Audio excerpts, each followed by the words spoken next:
Bonjour à tous, bienvenue dans cette amphi du pôle numérique du Bougain. Donc, pour cette conférence Instafac sur les études en AES, Administration économique et sociale et éco-gestion. Je vais commencer par vous présenter les différents intervenants et puis après je leur laisserai la parole. Donc, c'est pas poli, je vais commencer par moi. Donc, je suis Valérie Dormocrage, chargée d'orientation au sein de Cap Avenir. Cap Avenir étant la structure d'information, d'orientation, d'accompagnement de l'université. Si vous connaissez les CIO, on est un petit peu le CIO de l'université. On a pour objectif d'accompagner les étudiants tout au long de leur cursus au sein de l'université, sur leur orientation, quelquefois sur leur réorientation, mais plus particulièrement sur leur orientation. Donc, en fin de séance, je vous présenterai le site de Cap Avenir et les fonctionnalités que vous pouvez trouver dessus qui peuvent vous être utiles en tant que lycéen, futur étudiant. Voilà. Donc, nous avons aujourd'hui 4 intervenants. Cette séance est filmée et diffusée en live sur un chat. Donc, on a des personnes qui sont également en visio. Et au fur et à mesure de la séance, vous aurez la possibilité de poser des questions, soit sur le chat, soit bien évidemment dans la salle. Donc, nous avons M.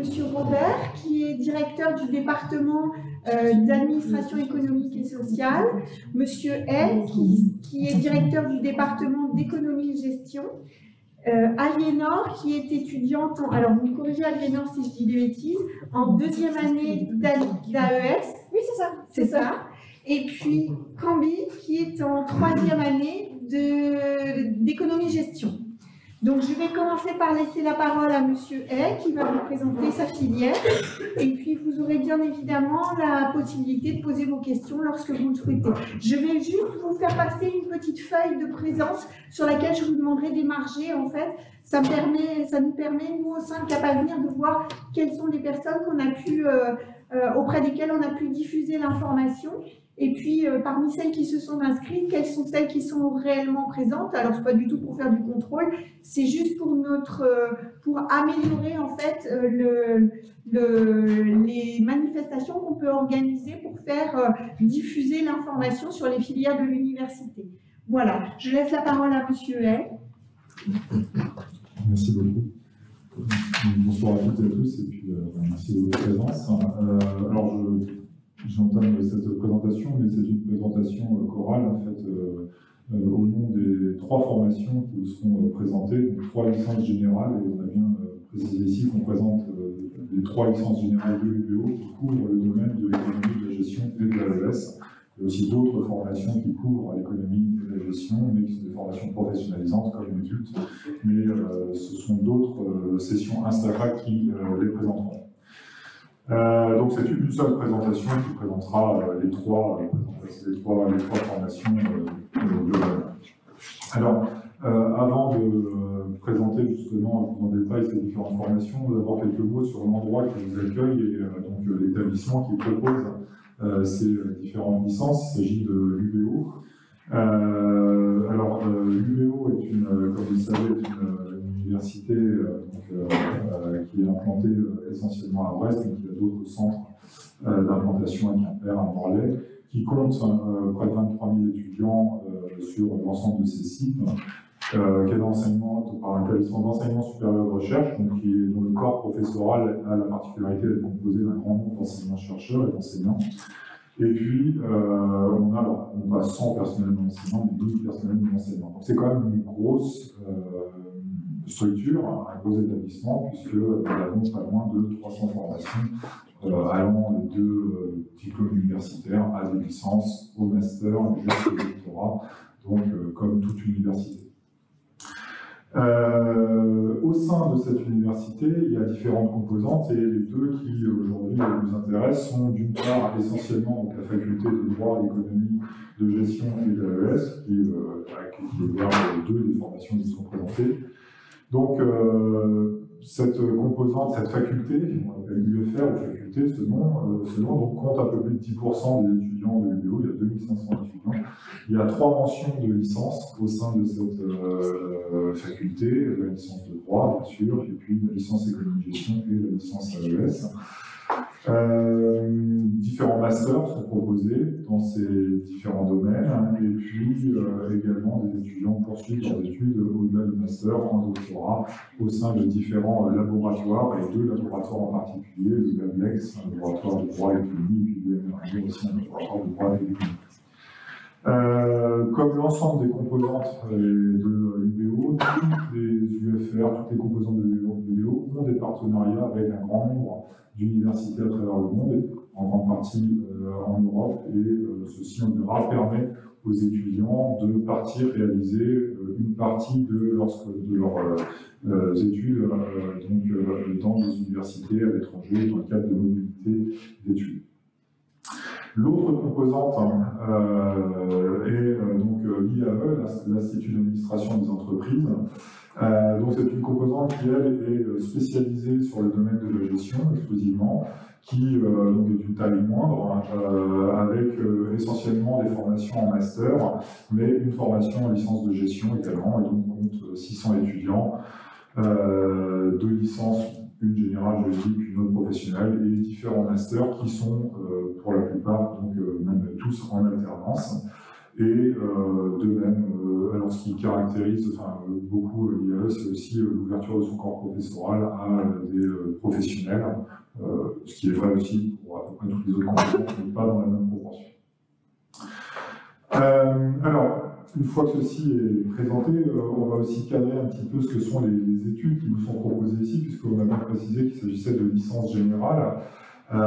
Des licences générales, si on veut vraiment simplifier le propos, elles donnent droit au droit de poursuivre ces études et d'aller au niveau Bac+5. Les licences générales n'ont pas la vocation professionnalisante que peuvent avoir des licences professionnelles, qui par leur nom disent bien ce à quoi elles destinent.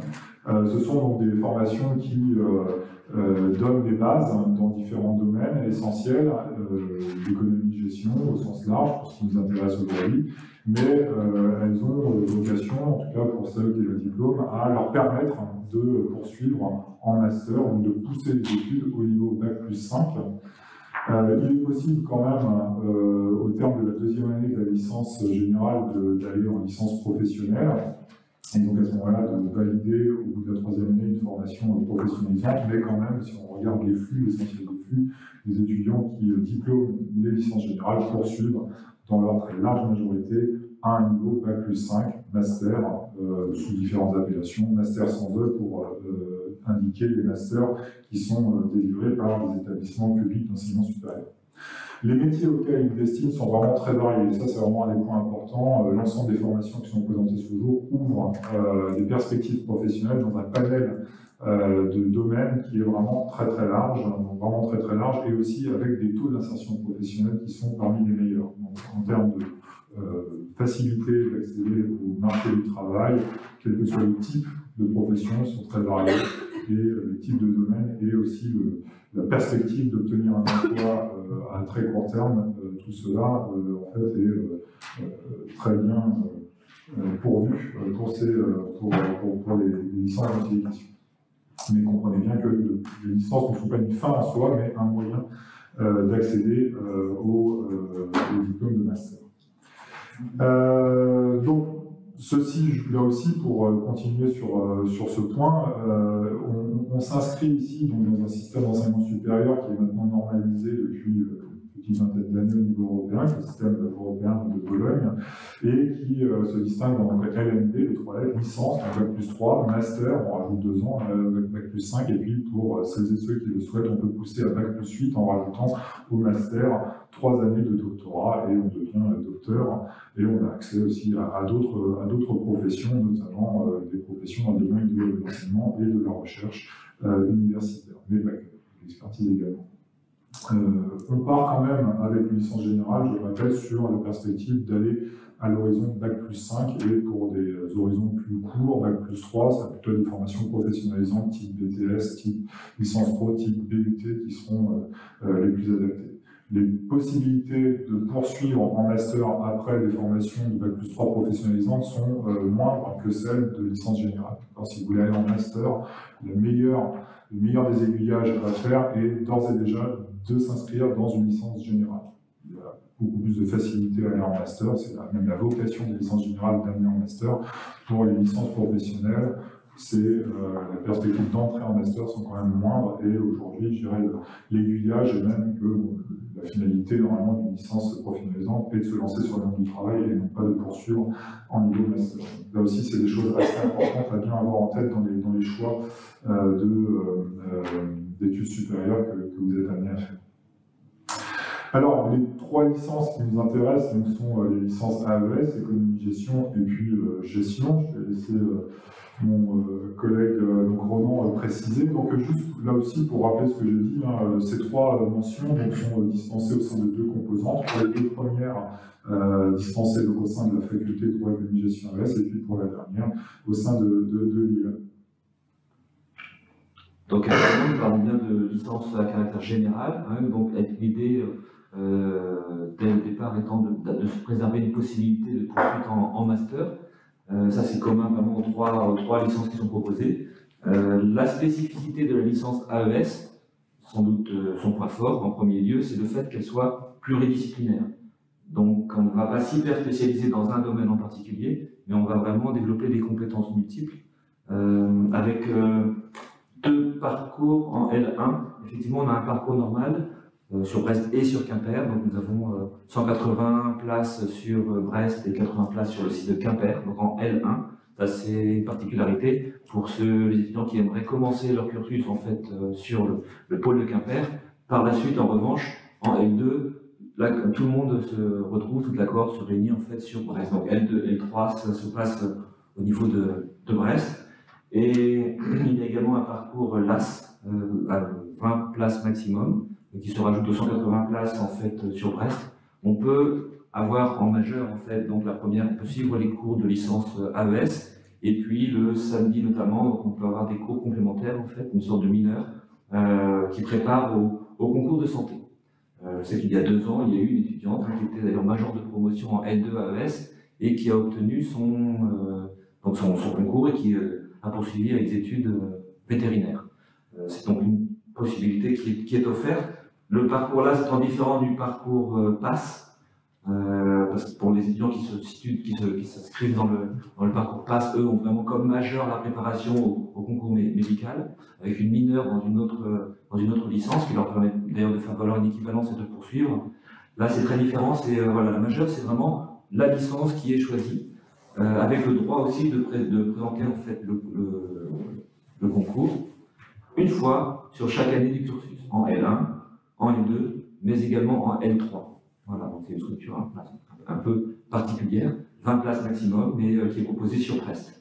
Le caractère pluridisciplinaire, effectivement, donc on va s'intéresser et à l'économie, et au droit, mais aussi à la gestion. Donc gestion quantitative, comptabilité, finance, mais également gestion des organisations, donc plus aussi sur les ressources humaines, notamment, communication, marketing, toutes sortes de choses, et également de la sociologie. On va s'intéresser aussi, donc on aura des enquêtes en fait de sociologie, avec déterminer des catégories de population, peut-être les besoins qui correspondent à ces catégories de population, avec des outils correspondants. Donc on va vraiment travailler toutes sortes de compétences, surtout que l'on soit rassuré, on ne va pas trop vite en besogne. Pour le droit, par exemple, on commence vraiment par de l'introduction au droit, de l'introduction au raisonnement juridique. C'est la même chose pour l'économie. Donc vraiment, il n'y a pas de prérequis particulier, si ce n'est une appétence en fait pour vraiment ce caractère polyvalent, pluridisciplinaire. Et tout est repris depuis le départ, donc il n'y a vraiment pas d'inquiétude à avoir. Une question qui est régulièrement posée, par exemple par rapport aux mathématiques, peut-être j'anticipe un peu la chose, mais effectivement, alors, pas d'inquiétude. Des cours de soutien sont d'ailleurs proposés, de renforcement sont proposés ou en mathématiques ou en français. On a aussi de la méthodologie, de travail universitaire. Donc voilà, les étudiants sont accompagnés dès le début de leur cursus. mais avec l'idée, effectivement, de s'intéresser, de mener de front d'étudier plusieurs domaines complémentaires. L'idée étant de porter un regard assez général, soit sur le monde de l'entreprise, soit sur le monde des territoires. Tout au long de ce cursus, et dans la nouvelle maquette en fait, de licence AES qui est proposée, nous avons développé en fait, un parcours de professionnalisation avec pas mal de stages, un stage facultatif qui est encouragé dès la L2, donc de 2 semaines, stage facultatif qui, dès lors qu'il est choisi, devient obligatoire. Mais dans le cadre de la L3, là, il y a effectivement un stage qui est obligatoire de 6 semaines, parce qu'il arrive très souvent aussi que l'on n'ait pas encore d'idée bien définie par rapport au projet d'orientation, projet personnel. C'est un intérêt aussi de la licence AES, c'est qu'effectivement, on conserve un maximum de portes ouvertes. La licence AES permettant pas mal de perspectives et de poursuites d'études ultérieures avec vraiment des perspectives diverses et variées. Nous avons des serious games, des projets tutorés, job dating, ça se fait en L2 pour ceux qui choisissent justement donc le stage facultatif en L2 et les étudiants sont également accompagnés en L3 avec une association de bénévoles, Agir, d'anciens recruteurs en fait, du secteur privé qui vraiment accompagnent les étudiants dans leur rédaction de CV, de lettres de motivation, avec des entretiens d'embauche qui sont réels en fait, qui sont mis en œuvre. Donc ce côté vraiment très terre à terre, concret, en fait, de formation professionnelle, est intégré à la licence AES, qui reste néanmoins une formation de licence générale avec des enseignements à caractère universitaire de la même manière. Donc des TD, plus de TD en L1, parce qu'on accompagne au plus près en fait les étudiants, et puis au fur et à mesure, on a davantage de qui interviennent, sachant que les cours magistraux, c'est également une compétence à acquérir. Les conditions vraiment d'études sont très confortables, hein, je pense. Nous n'avons pas des amphis pleins, saturés, pas du tout. Donc, vraiment, les effectifs restent très raisonnables. Donc les conditions, on peut toujours interagir. D'ailleurs, les enseignants sont toujours disposés à répondre aux questions éventuelles. Donc vraiment, ce ne sont pas des cours froids, pas du tout. Mais la prise de notes, par contre, ça c'est une compétence que l'on peut acquérir lors des cours magistraux. Donc on en a dès la L1, mais en nombre limité, et ça va croissant au fil de la licence. Et l'idée étant, après la L1 et la L2, tu vas devoir une pré-spécialisation. Donc la L1, la L2, ça correspond à une sorte de tronc commun. Et en revanche, en L3, on va demander aux étudiants de choisir entre 2 parcours, AGT et AGE. AGT, c'est Administration et Gestion des Territoires. Là, on se dirige davantage vers la fonction publique, l'administration. Il y a également une préparation au concours qui est proposée, puisque souvent pour intégrer en fait, la fonction publique, ça se fait souvent à partir d'un concours. Et sinon, on peut choisir également le parcours AGE, qui est l'administration et la gestion des entreprises. Pour autant, ça n'est pas non plus une spécialisation trop avancée, mais c'est un début d'orientation. Et les stages qui seront effectués en L2 comme en L3 peuvent permettre de confirmer ou d'infirmer une idée personnelle. Parfois, peut-être les étudiants en parleront, même sans aucun doute, en parleront mieux que nous. Et quand on a une idée, pas d'idée, ou une idée encore un petit peu imprécise, le fait d'avoir tous ces jeux d'entreprise, ces yeux professionnalisantes et ces stages, petit à petit, en fonction des rencontres, des aléas, permettent de parvenir à un projet qui aboutit. Et comme on a intégré dès le départ une licence à caractère général, on peut aller assez loin et développer des ambitions. Voilà, si on veut devenir cadre supérieur ou autre chose. Alors, pour ce qui est de la licence économie-gestion, alors elle a en commun en fait d'abord de commencer par un portail économie management qui, la première année, est commune avec la licence de gestion dont sera question tout à l'heure. Et c'est au sortir de la première année que les étudiants doivent choisir la mention dans laquelle ils souhaitent s'inscrire au final. Alors, à la différence de la licence AES, ce portail et la licence d'économie de gestion comme licence de gestion sont exclusivement proposés sur le site de Brest, et seulement celui-là. Pour ce qui est de la licence économie de gestion, on a 3 parcours, et donc à bien identifier pour les besoins de Parcoursup. Le parcours management, le parcours, on va dire, général, qui a une capacité d'accueil pour les néo-bacheliers de 180 personnes. Donc, ça fait peut-être impressionnant, 180 par rapport aux effectifs que vous avez l'habitude de pratiquer, mais pour, je dirais, une jauge universitaire, 180, c'est vraiment raisonnable. Et on a effectivement ce privilège de pouvoir avoir des conditions d'enseignement relativement bonnes, de par la taille limitée des effectifs qui permettent non pas d'être dans des amphis bondés et qui permettent aussi, dans le cadre des TD, d'être beaucoup plus proche et beaucoup plus en interaction avec le corps enseignant. On a un deuxième parcours qui, lui, est un parcours sélectif, le parcours international, et qui, lui, a une jauge de 30 étudiants. Je préciserai tout à l'heure en quoi il consiste. Et puis, comme cela a déjà été dit, en fait, on a aussi la possibilité d'accoler donc, à la licence économie-gestion le dispositif LAS qui permet, pour celles et ceux qui le souhaitent, de pouvoir candidater en deuxième année d'études de santé. Et là, la capacité d'accueil en L1 est de 20 néo-bacheliers seulement.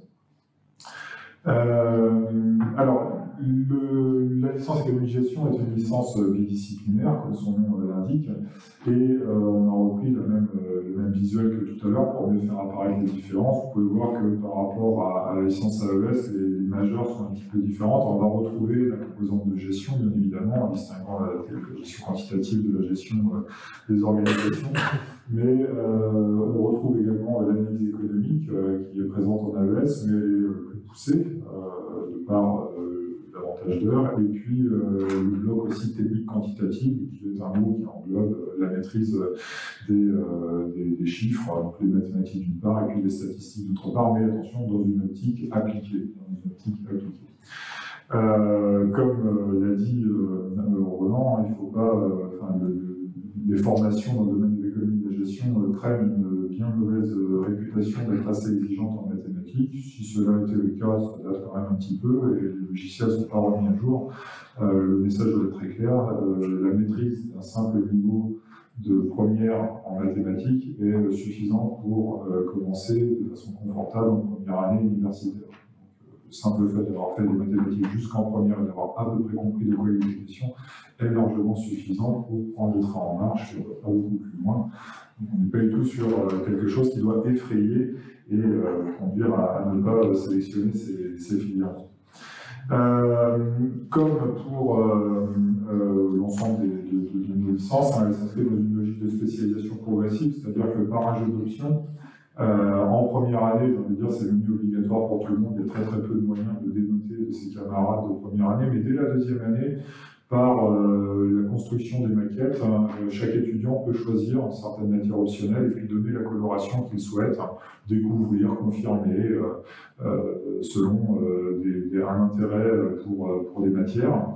Et donc, au final, tout le monde finit par avoir quand même une licence économie-gestion, ça c'est sûr, parce qu'il y a quand même suffisamment, le programme de formation est suffisamment complet pour faire valoir cette double compétence disciplinaire, mais on peut quand même bien personnaliser sa carte de formation en développant soit plus d'économie, si on a plus d'intérêt pour ce domaine-là, ou plus de gestion. Tout ceci est vraiment à la carte et permet à chacun de construire, de tester, de construire et puis aussi de façonner son profil en vue après de sa poursuite d'études en master. Alors là aussi, pour les stages, on a adopté le même schéma dans les deux formations. Les stages sont obligatoires en L3, ils sont de 8 semaines pour la licence économie-gestion, et on a aussi la possibilité de faire des stages d'une durée plus limitée de 2 semaines en L2. L'idée étant quand même de développer très vite une connaissance du monde professionnel, de développer très vite des compétences utiles aussi pour l'insertion sur le marché du travail, pour la poursuite d'études, que ce soit la rédaction d'un CV, la réalisation d'un entretien d'embauche, tous ces documents et tous ces impératifs pour pouvoir poursuivre en études et puis après s'insérer sur le monde du travail et qui sont des choses qui se travaillent et s'apprennent. Bien évidemment. Donc il y a un accompagnement assez important de nos étudiants dans ce domaine-là. Également, alors, ça n'a pas été trop dit tout à l'heure, mais je parle aussi au nom de la licence AES à ce sujet-là, et puis aussi en ma casquette par ailleurs de coordinateur de relations internationales de la faculté. Il y a la possibilité pour un grand nombre d'étudiants, on a à peu près 50 étudiants chaque année en L3, au niveau de notre composante, donc l'ensemble de la faculté, des étudiants de droit, d'économie, de gestion et d'AES, qui partent tout ou partie de leur année, de leur troisième année, dans une université partenaire pour réaliser une mobilité d'études avec le programme Erasmus ou avec le programme BCI pour celles et ceux qui partent au Québec. Donc voilà, sachez que c'est une possibilité qui s'offre aux étudiants, qui est très demandée, et on veille à ce que tous les étudiants et candidats puissent réaliser ce projet-là, qui est quelque chose qui change la vie, ni plus ni moins. Et donc c'est une formidable opportunité qu'on propose. Ça vous permet, en payant 200 €, qui est le prix, les frais qui sont les frais d'inscription à l'université de Brest, de pouvoir aller donc, seulement avec ces 200 € dans des universités à travers le monde, pour lesquelles, en général, les frais d'inscription sont en quelques plusieurs milliers d'euros.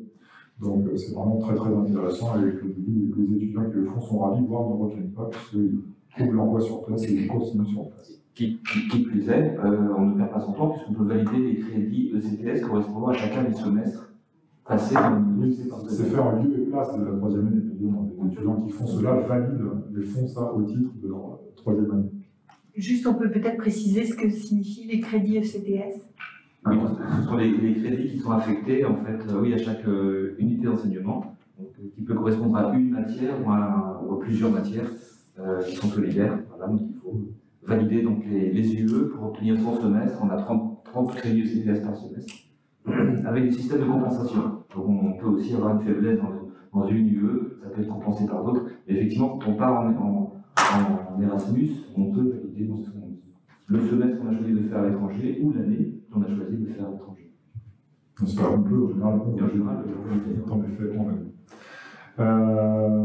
alors, également un autre point qui est à mettre en avant, on y reviendra certainement plus tard, mais on a aussi pour le public cible de première année tout un ensemble de dispositifs d'accompagnement pour aider nos nouveaux étudiants dans cette transition, on y reviendra certainement tout à l'heure, qui n'est pas évidente, entre le lycée et l'enseignement supérieur, et le lycée et l'université, qui est un mode spécifique d'enseignement au sein de l'enseignement supérieur.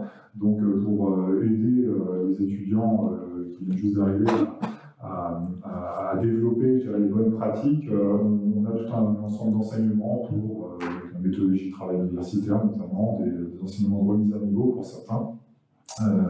Et puis aussi des dispositifs d'enseignants référents. Les étudiants peuvent, s'ils le souhaitent, se voir désigner un enseignant avec lequel ils pourront interagir régulièrement au fil de la première année, faire des points d'étape pour savoir comment se passe la première année, et puis demander des conseils régulièrement. Et on a également, on y reviendra plus tard, un système de tutorat qui est mis en place, c'est-à-dire des genres de cours particuliers faits par des étudiants de deuxième ou troisième année à destination des étudiants de première année pour répondre aux questions qui peuvent se poser en travaillant les cours qu'ils découvrent. Un domaine quand même, un point qui est assez important quand même en ce qui concerne le domaine, c'est que, en tout cas pour les étudiants qui viennent d'une série générale, pour les bacheliers généraux, aucun bachelier général n'a fait de gestion. La spécialité de gestion n'existe pas dans l'enseignement général en lycée, de l'économie, sciences économiques et sociales, AGGSP, ok, mais de la gestion, aucun des étudiants qui viennent d'un bac général n'a fait de gestion. Il y a forcément cette découverte de la gestion qui ne pose pas du tout de problème, c'est pas du tout un handicap de ne pas en avoir fait. J'ai même envie de dire, c'est même mieux de ne pas du tout en avoir fait parce qu'on part sur des bases différentes qui sont construites dès le début de l'université. Donc voilà, ça c'est un domaine, en tout cas le domaine de la gestion est un domaine que la plupart de nos étudiants qu'on accueille en première année découvrent, et le tutorat est aussi très utile de ce point de vue. Le parcours international, quelques mots. Donc en fait, en termes de contenu, il est relativement proche du parcours management, mais en fait, il a une dimension d'ouverture à l'international par différents aspects. D'abord, sur le plan linguistique, certains enseignements sont exclusivement dispensés en langue anglaise, certains seulement, pas tous les enseignements. Également, dans l'offre de formation, certains des cours proposés dans ce dispositif, dans ce parcours-là, ont à voir avec les grands enjeux internationaux pour l'économie internationale, la géopolitique. Et puis, également, on parlait tout à l'heure de la mobilité étudiante. Les étudiants du parcours international ont vocation prioritairement à réaliser leur troisième année, toute ou partie de leur troisième année, un semestre, voire les 2 semestres, dans une université partenaire par une mobilité étudiante. Ce n'est pas une obligation, on ne peut pas forcer les étudiants à monter dans les avions pour aller étudier à l'étranger, bien évidemment, mais en tout cas, s'ils en font la demande, et en pratique, la plupart, les 3/4 des étudiants de ce parcours-là, en troisième année, partent à l'étranger. D'autres souhaitent rester pour des conditions spécifiques, mais en tout cas, en pratique, ils utilisent très fortement cette possibilité-là qui, je le dis, offre vraiment une coloration, une valeur ajoutée incomparable à leur parcours de formation. Pour accéder, alors pour ce qui est de la troisième licence, la licence de gestion, donc là on parle au nom de nos collègues, qui n'ont pas pu être là ce soir, mais donc en fait elle est accessible, elle, par ce fameux portail dont je vous ai parlé précédemment. Elle est proposée exclusivement à Brest et en troisième année, en fait, elle cible exclusivement la gestion à partir de la troisième année et en termes de poursuite d'études, elle destine exclusivement également à des masters de gestion quand les licences AES et économie-gestion, quant à elles, ouvrent à la fois au master en gestion et également au master en économie. Le panel de sortie n'est pas exactement le même. Donc, alors en troisième année, ce qui caractérise cette formation-là, c'est surtout la troisième année où 3 parcours complémentaires sont proposés. Donc, schématiquement, 70% des cours de ces 3 parcours sont en commun, et puis les 30% restants sont spécifiques à chacun des parcours. Donc, il y a 3 spécialités. Un parcours autour de la comptabilité, contrôle de gestion et finances. Un parcours autour du marketing, et puis un nouveau parcours depuis cette nouvelle offre de formation qui est le parcours ressources humaines. Les effectifs en troisième année, donc les sciences de gestion, sont aux alentours d'une centaine d'étudiants à peu près. Après, les formats de la L3 sont à peu près semblables d'une licence à l'autre, d'une mention à l'autre. Le stage obligatoire de 8 semaines y figure également, et puis là encore, la possibilité de réaliser toute ou partie de sa L3 dans une université partenaire dans le cadre de mobilité d'études est également proposée. Alors, bon, petit jeu pour essayer de mieux distinguer ces différentes mentions entre elles, et par ce petit graphique qui vaut ce qu'il vaut, mais en tout cas essayer de montrer où sont les forces et les points les plus développés par telle ou telle mention. Bien évidemment, l'histoire de gestion met l'accent sur la mention, quand celle d'économie de gestion met davantage l'accent sur l'économie, et puis on peut voir quand même que la licence AES couvre l'ensemble du spectre en développant, quant à elle, les sciences sociales davantage que ne le font les 2 autres. Bien évidemment, et ça c'est important, en termes de volume horaire, alors on a parlé exclusivement, je dirais, des majeurs disciplinaires au sein de ces 3 mentions, mais il y a évidemment tout un ensemble de cours qu'on va qualifier d'un nom un petit peu fourre-tout, transversaux, mais on va bien évidemment travailler les langues vivantes, on va bien évidemment travailler l'informatique, on va bien travailler l'accompagnement professionnel, et ceci quand même à hauteur d'un volume conséquent, puisque c'est de l'ordre de 20 à 25% des heures d'enseignement qui sont donc dédiées à ces autres enseignements.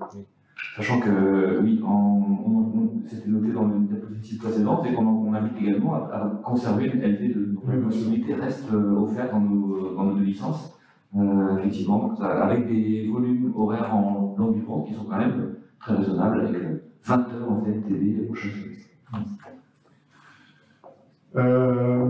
Alors aussi également, pour pouvoir accéder en licence au sein de ces licences-là, il y a d'autres voies que la voie classique, majoritaire, qui est accéder dès la première année par Parcoursup. Il est possible d'y accéder si on est déjà inscrit dans une autre université au sein de ces différentes mentions-là. Il est également possible d'y parvenir si on est inscrit en classe préparatoire aux grandes écoles. Nous avons des conventions avec différents lycées, en particulier à Brest, et les étudiants d'ailleurs qui sont inscrits dans certains de ces classes préparatoires s'inscrivent également en parallèle comme étudiants, soit en AES, soit en éco-gestion. Il est également possible d'y venir pendant ou durant un DUT, qui succède au DUT. Et puis également à la suite d'un BTS. Alors, pour ce qui est de ces voies, en particulier le BUT et le BTS, il n'est pas forcément possible de passer dans l'année supérieure de la licence. Par exemple, quelqu'un qui aurait un BTS ne serait pas, ou probablement pas d'ailleurs, admis en 3e année de licence en faisant prévaloir ces 2 années de formation après le bac. Il aura possiblement à réintégrer nos licences, mais seulement en 2e année du fait de différences de prérequis. En tout cas, il y a la possibilité de bifurquer, d'intégrer une filière pour après venir dans une autre, et en particulier au sein des licences générales. Oui, l'idée sous-jacente étant qu'il n'y a pas de mauvais choix, et ça c'est vrai dans tous les sens, hein, mais les étudiants qui auraient fait des choix de formation plus techniques, effectivement, par rapport à un BUT ou un BTS, ont la possibilité de nous rejoindre via les plateformes e-candidat par exemple. Mais ça, l'inverse c'est vrai. On peut s'engager aussi avec une idée donc, de cursus plus long, et ce qui porte un avantage au sein d'une licence générale. Pour autant, on sera toujours accompagné si jamais on décidait, pourquoi pas, d'aller vers une licence professionnelle. Donc on en parlera plus tard, mais il n'y a vraiment pas de mauvais choix. Et cet aspect-là présente un caractère rassurant, parce que des fois on se demande quel choix opérer. Tout est possible. Et il y a effectivement le service Cap Avenir au sein du BO qui accompagne également les étudiants. Nous accompagnons aussi les étudiants, hein, vraiment c'est pour définir le projet qui est le leur, et surtout, on se rassure par rapport à cela, il y a toutes sortes de perspectives possibles et on est accompagné de ce point de vue-là. Alors s'il n'y a pas de mauvais choix, il y en a un meilleur qui est quand même d'intégrer des licences dès la première année. Mais, voilà, on voit loin, on a quand même développé une ambition certaine, mais on se laisse la possibilité d'aller loin. On en vient maintenant rapidement aux poursuites d'études après ces 3 licences.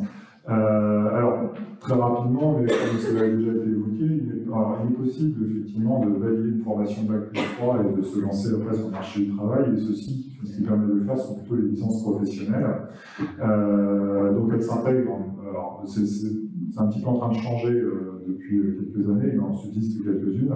Les licences professionnelles sont des licences auxquelles on accède fort de 2 années d'études supérieures, et on accède en 3e année au sein de ces licences professionnelles. C'est sélectif, hein, et c'est également fait généralement avec un contrat en alternance. Donc, vous avez une partie de l'année où vous êtes, par des périodes alternées, vous allez à l'université sur les bancs de la fac, et puis régulièrement vous allez ensuite en entreprise et vous alternez comme ça les périodes d'université-entreprise. Et puis vous avez surtout un contrat d'apprentissage, vous êtes rémunéré, vous êtes salarié, et donc c'est un premier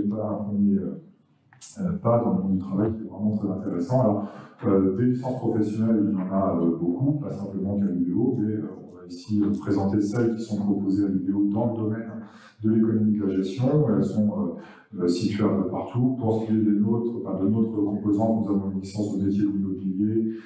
Pour ce qui est de l'IAE, il y a une licence professionnelle sur l'assurance, la banque et la finance.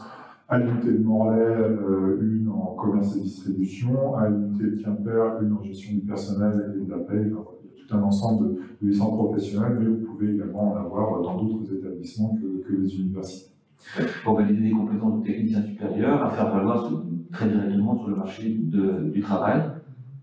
Voilà. Alors, par contre, la licence professionnelle pour ensuite poursuivre en master est un choix que nous déconseillons fortement, puisque les probabilités d'être accepté en master en faisant valoir une licence professionnelle sont quand même beaucoup plus faibles qu'une licence générale, et je dirais la logique est que cette même probabilité soit nulle. En principe, la licence professionnelle est faite pour aller sur le monde du travail et ne pas continuer en master. Voilà. Des exceptions existent, mais gardez en tête que ce sont des exceptions et que la règle générale est que pour accéder au master, il faut faire valoir une licence générale. Alors, les masters, justement, donc là, on est toujours sur des formations qui sont dans l'ensemble professionnalisantes, également accessibles sur dossier, avec une deuxième nouvelle plateforme que vous aurez à subir, qui est la plateforme Trouver mon master.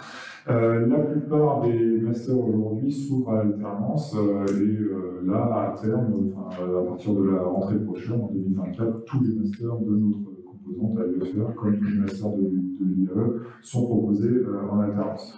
Je l'ai précisé tout à l'heure, mais Victorine le rappelait, les masters dans le domaine de l'économie comme dans le domaine de la gestion offrent des perspectives d'emploi et d'insertion professionnelle et de carrière qui sont vraiment très très bonnes. Et donc c'est vraiment un très bon choix. Ici, vous pouvez voir quelques-unes des formations de master qui sont proposées tant à l'IAE qu'à l'UBO, qu'à la faculté de droit et communication. Donc, pour la faculté, vous avez un master dans la gestion des structures médico-sociales, un master en économie de l'environnement dédié au milieu littoral marin, un master de logistique, un master de développement local et puis un master de banque. Donc, et tous se caractérisent, comme je disais, dans des débouchés professionnels rapides et également et taux d'insertion très, très haut. Entre les deux. Mais alors, il s'agit bien évidemment ici, parce qu'on parle de l'UBO, de mettre en avant l'offre de formation UBO, mais beaucoup de nos étudiants également, et des étudiants sont à votre disposition à ce sujet au fond de la salle, beaucoup de nos étudiants utilisent la licence économie gestion comme la licence AVS comme un tremplin pour aller voir d'autres horizons, et quand on est jeune, c'est une qualité, pour aller dans d'autres universités, et parmi les universités de prestige d'ailleurs, pour poursuivre en master, et nous en sommes très honorés. Vous voyez vraiment les licence générale comme des tremplins très efficaces pour entamer et préparer votre vie professionnelle. Et sachant que ça laisse le temps aussi de la réflexion, si on n'a pas encore affiné son projet, donc tout au long du cursus de licence, on peut réfléchir à la chose pour après se lancer vers le master qui nous convient le mieux. Alors, quelques éléments aussi, il ne s'agit pas de parler de formation dans cette présentation-là, mais de parler aussi de la vie qui vous attend si vous choisissez de nous rejoindre à l'UBO, et donc de la vie étudiante, parce que dans la vie étudiante, il y a deux beaux mots, les études, les belles années d'une vie certainement, mais justement la vie aussi, il faut en profiter pleinement à ce moment-là. Il ne faut pas vivre soit l'un exclusivement, soit l'autre, il faut arriver à combiner, à conjuguer les deux, se faire plaisir tout en réussissant ses études.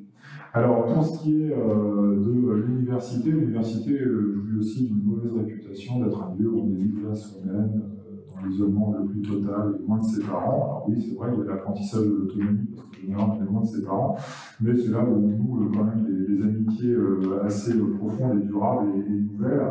Et là aussi où on a énormément de dispositifs à notre disposition, pour peu qu'on les utilise, et malheureusement on déplore que les étudiants l'utilisent insuffisamment. En tout cas, vous avez beaucoup de dispositifs qui sont là pour vous aider, pour vous accompagner au mieux dans cette nouvelle étape de votre vie de formation. Bien évidemment, il y a les bibliothèques universitaires, vous avez une juste le bâtiment et dans lequel beaucoup d'étudiants passent du temps en silence pour travailler seuls ou ensemble. Vous avez également le service d'aide à l'orientation qui est Cap Avenir, qui a été mentionné tout à l'heure et qui organise cette opération Astrafac. Peut-être marcher un peu sur les plates-bandes de Cap Avenir, mais il faut quand même garder en tête que la plupart des étudiants qui viennent en première année universitaire n'ont pas une idée très précise de ce qu'ils veulent faire. Et c'est tout à fait normal, et c'est pas du tout un problème. Et en fait, justement, l'intérêt avec une licence générale, c'est que vous avez du temps. Vous n'avez pas de pression, vous avez du temps pour parfaire votre projet professionnel, voilà, découvrir les choses. Donc c'est ça vraiment qui est très bien. Très souvent, on découvre de nouvelles matières qui utilisent. Donc, en fonction des nouvelles matières que l'on va découvrir, les appétences qui vont être les nôtres, on va définir au fur et à mesure le projet, un projet.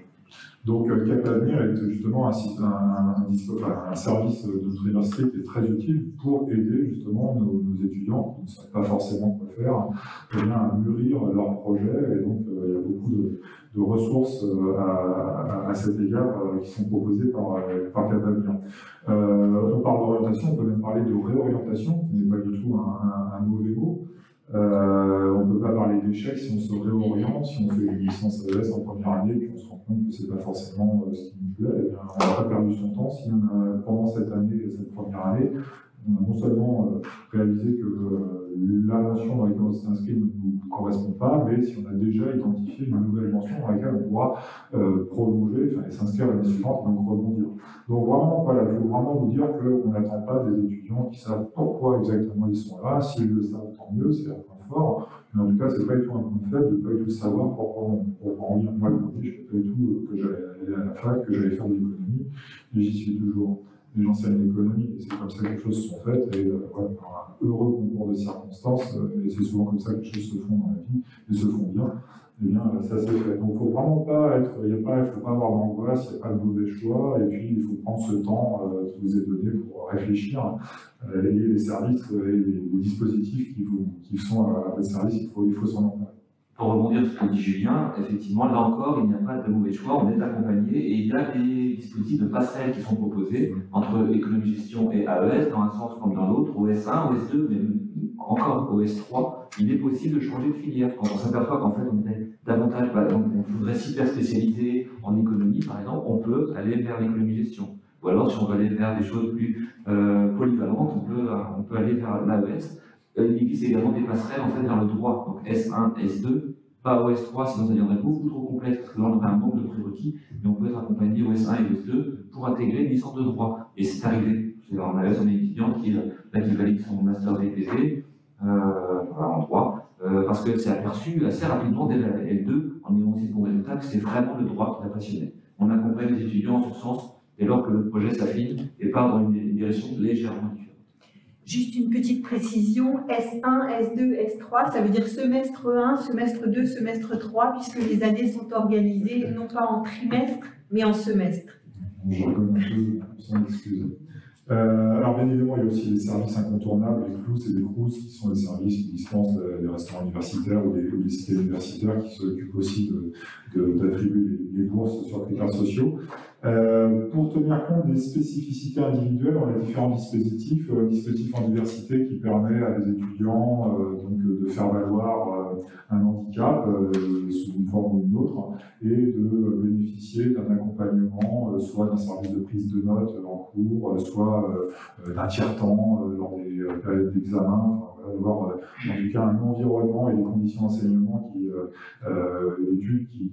soient adaptées à sa situation. Et puis aussi pour d'autres étudiants qui combinent une activité salariée, qui sont artistes ou qui sont sportifs de haut niveau, il y a également ce qu'on appelle les RSE, les régimes spéciaux d'étudiants, qui permettent d'avoir un programme, un aménagement d'études qui dispense par exemple d'être d'être assidu aux séances de TD ou qui permettent de ne faire qu'un certain nombre d'examens quand les autres étudiants en mode normal en feraient davantage. On fait là aussi du sur-mesure, même si on a beaucoup d'étudiants dans nos promotions en première année, on essaye de faire et on fait du sur-mesure avec de plus en plus d'étudiants. Et puis, les activités sportives quand même qui sont proposées à l'UBO sont vraiment très nombreuses. On a la chance d'être auprès de la mer et de proposer des activités au littoral, et ceci, c'est une des spécificités brestoises qu'on nous envie. Et puis également les services de médecine préventive. Au-delà de cela, médecine préventive, donc service très important, donc médecine, service gratuit bien sûr, et de proximité. Donc là, on peut dès lors qu'on en ressent le besoin, aller se rendre au SUMS. On a aussi une vie associative qui est dynamique sur l'ensemble du campus, ça c'est vrai à l'échelle de l'UBO, et on a par exemple un festival, un concert qui est le Pétarade, qui a lieu chaque année au premier semestre.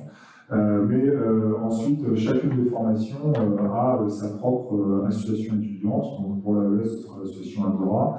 Pour l'économie-gestion, c'est l'association EcoPlus, dont Monsieur Rastan à ma droite est le président. Et puis pour l'IAE, c'est l'association Manowave.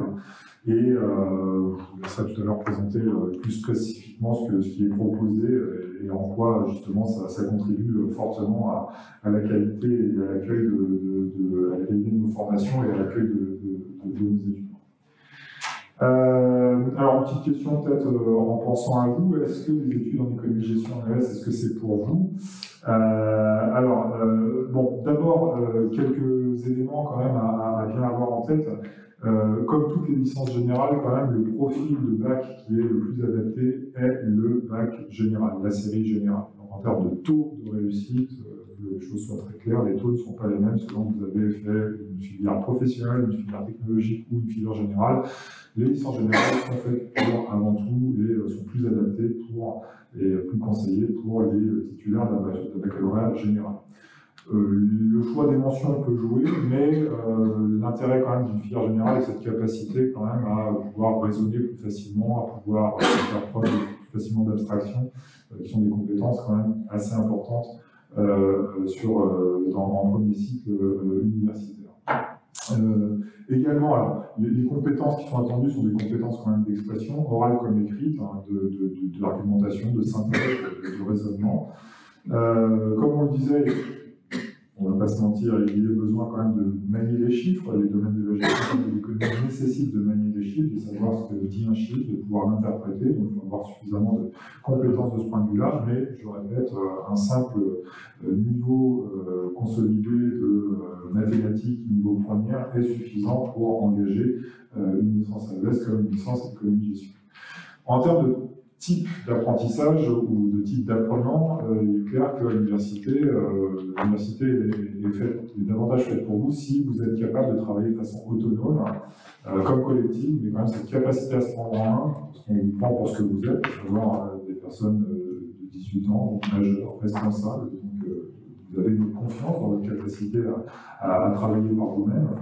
Donc il faut être justement capable d'organiser son travail de façon seule, comme aussi collective. Hein. On n'est pas isolé à l'université, on travaille par groupe d'affinité, bien évidemment, mais il y a quand même un cadrage du travail à avoir.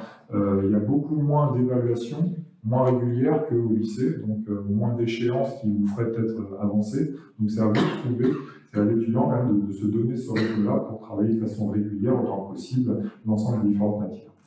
On doit également avoir... Juste par rapport aux licences, les baccalauréats généraux, c'est vrai qu'on part sans doute avec un petit peu d'avance. Maintenant, rappelons tout de même qu'on reprend toutes les matières depuis le départ et les nouvelles matières qui plaisent, on rentre en douceur. C'est vraiment tout à fait le cas.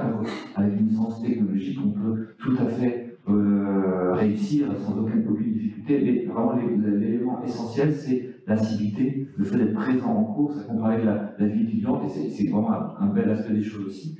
Le vendredi matin, à 8h en revanche, ceux qui sont là, ça fait une réelle différence, on est en cours. Donc l'assiduité c'est important, et l'implication que l'on met dans son travail et la régularité dans son travail. Ce sont surtout ces éléments-là, dès lors qu'on arrive à l'université, qui font une différence. Et si on est vraiment convaincu du bien fondé de la formation que l'on a choisie, ça se passe très bien. Et avec un baccalauréat professionnel, si vraiment on est motivé, assidu et sérieux, on peut aussi réussir. Alors, la référence au vendredi matin, c'est parce que le jeudi soir, on a eu des soirées étudiantes. Ça, je pense que les parents dans la salle le savent, possiblement.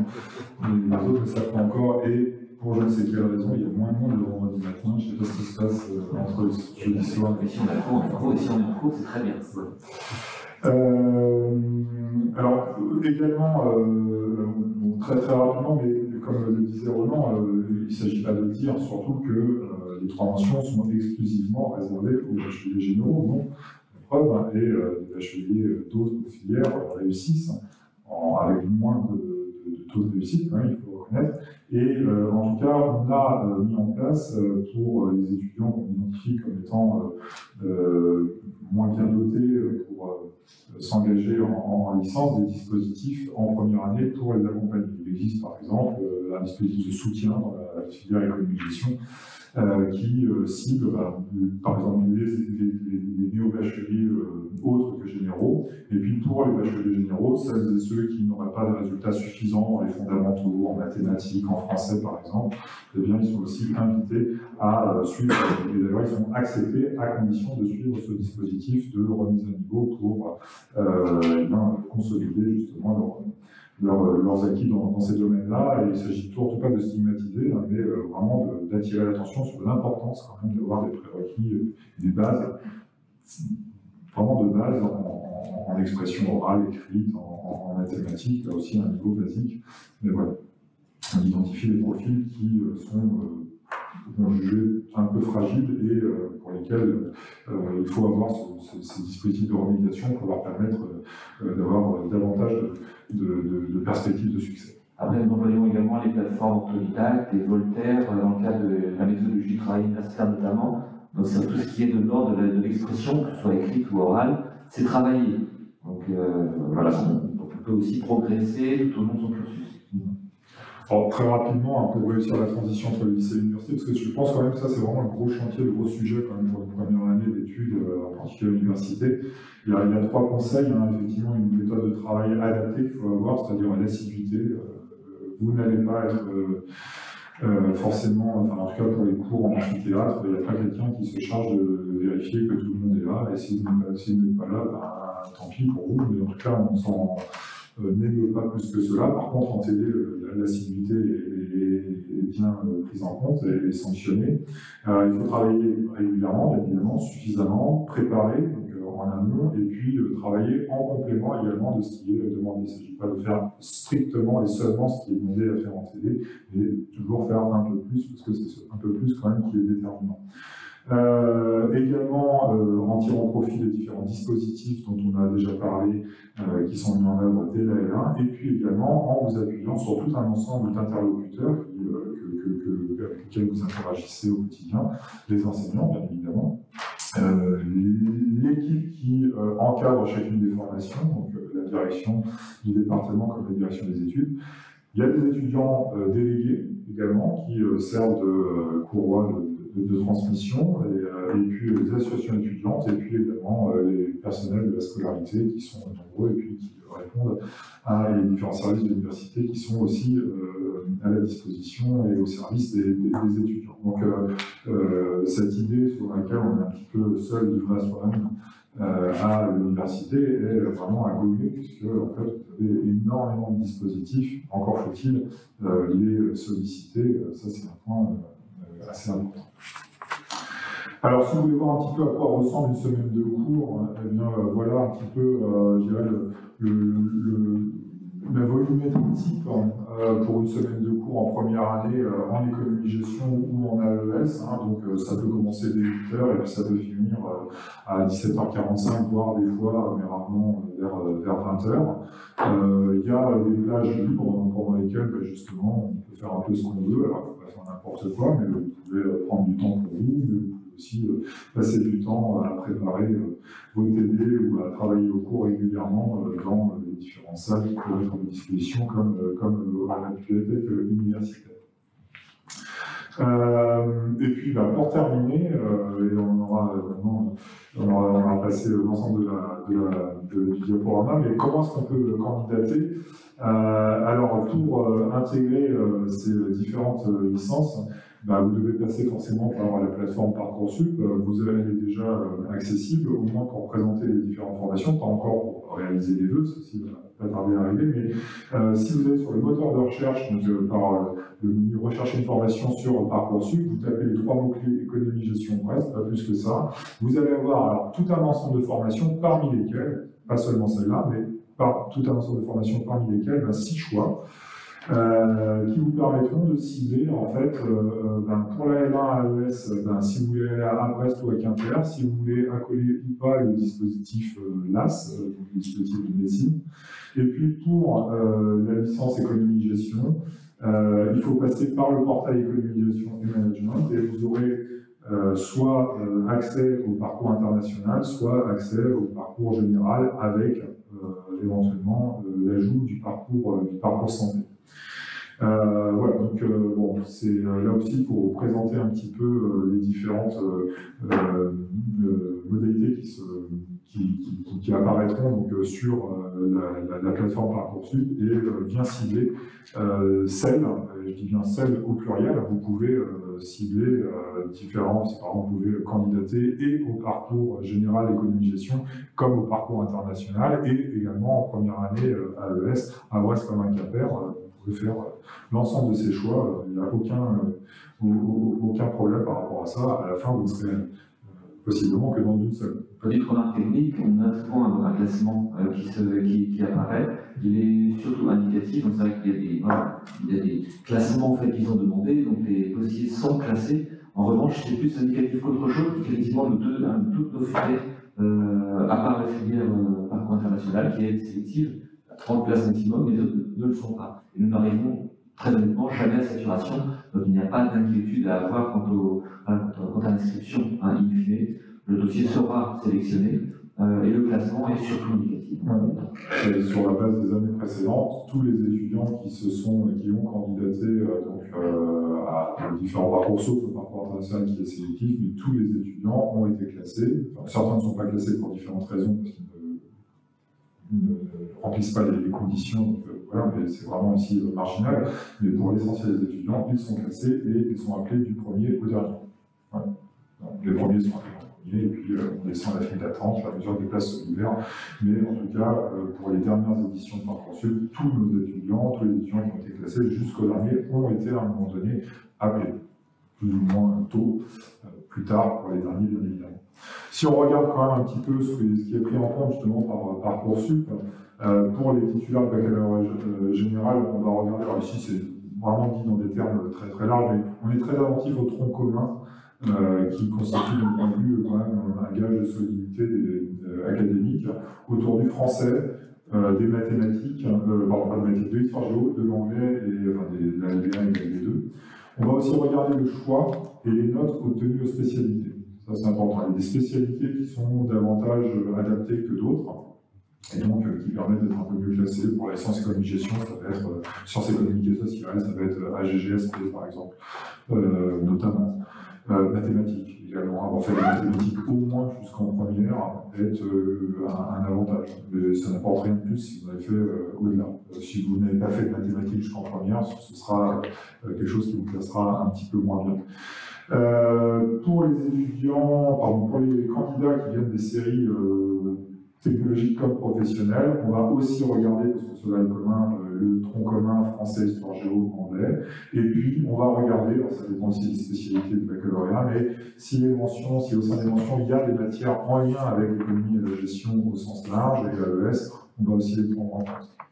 On va également être très attentif aux avis qui sont remontés par les conseils de classe et les fiches à venir qui sont transmises par donc, les établissements. C'est vraiment très important. Ils vous ont vu à l'œuvre pendant 2 ans au moins et les informations de première main qu'ils peuvent nous transmettre sont prises en compte. Et puis on va prendre en compte également les lettres de motivation qui pourront aider à les partager et à apprécier la cohérence de la candidature avec le projet, s'il y en a un, le projet professionnel, le projet de poursuite d'études. Voilà un petit peu ce qu'on voulait dire à ce sujet-là. Pour terminer, si vous êtes indécis, c'est normal. Tout à fait normal de ne pas savoir, et même je dirais plutôt sain de ne pas savoir très tôt ce qu'on a envie de faire. Comme Ronan l'a dit, il n'y a aucun mauvais choix parmi les différentes mentions qu'on a vous présenter. La preuve en est que vous pouvez rentrer par n'importe quelle de ces 3 portes et sortir par n'importe quelle de ces 3 portes. Vous pouvez rentrer en AES, sortir en gestion, rentrer en AES, sortir en économie de gestion, rentrer avec l'idée que vous irez en gestion et vous sortirez de l'AES, il n'y a aucun problème, ça marche. Il y a des passerelles, on ne va pas rentrer dans le détail, mais il y a des possibilités à certains moments de bifurquer d'une licence à une autre si vous vous rendez compte que la cas échéant, même faire du droit ou vers une professionnelle avec toutes sortes de possibilités sauf voilà. Et également aussi, on a parlé de cette possibilité-là. Beaucoup d'étudiants en première année, finalement, ne se rendent compte que ce n'est pas forcément ce qu'ils ont envie de faire. Beaucoup, la majorité, bien évidemment, mais quand même 10%. Et bien pour ces étudiants-là, ce qui serait vraiment un échec, c'est de ne rien avoir fait de cette année-là, de ne pas en avoir appris quelque chose, non pas sur le plan académique, mais de ne pas avoir davantage compris ce qu'ils avaient envie de faire. Et de ce point de vue-là, le service fait à venir est vraiment très utile pour, à un moment donné, quand on se dit, bon ben voilà, j'abandonne la mention dans laquelle je suis. Il ne faut pas arrêter de venir à l'UBO, peut-être arrêter de venir en cours si vous abandonnez, mais n'arrêtez pas de venir à l'UBO, passez du temps à venir pour mûrir et puis mieux rebondir pour savoir l'année d'après être là où cela semble être le plus adapté.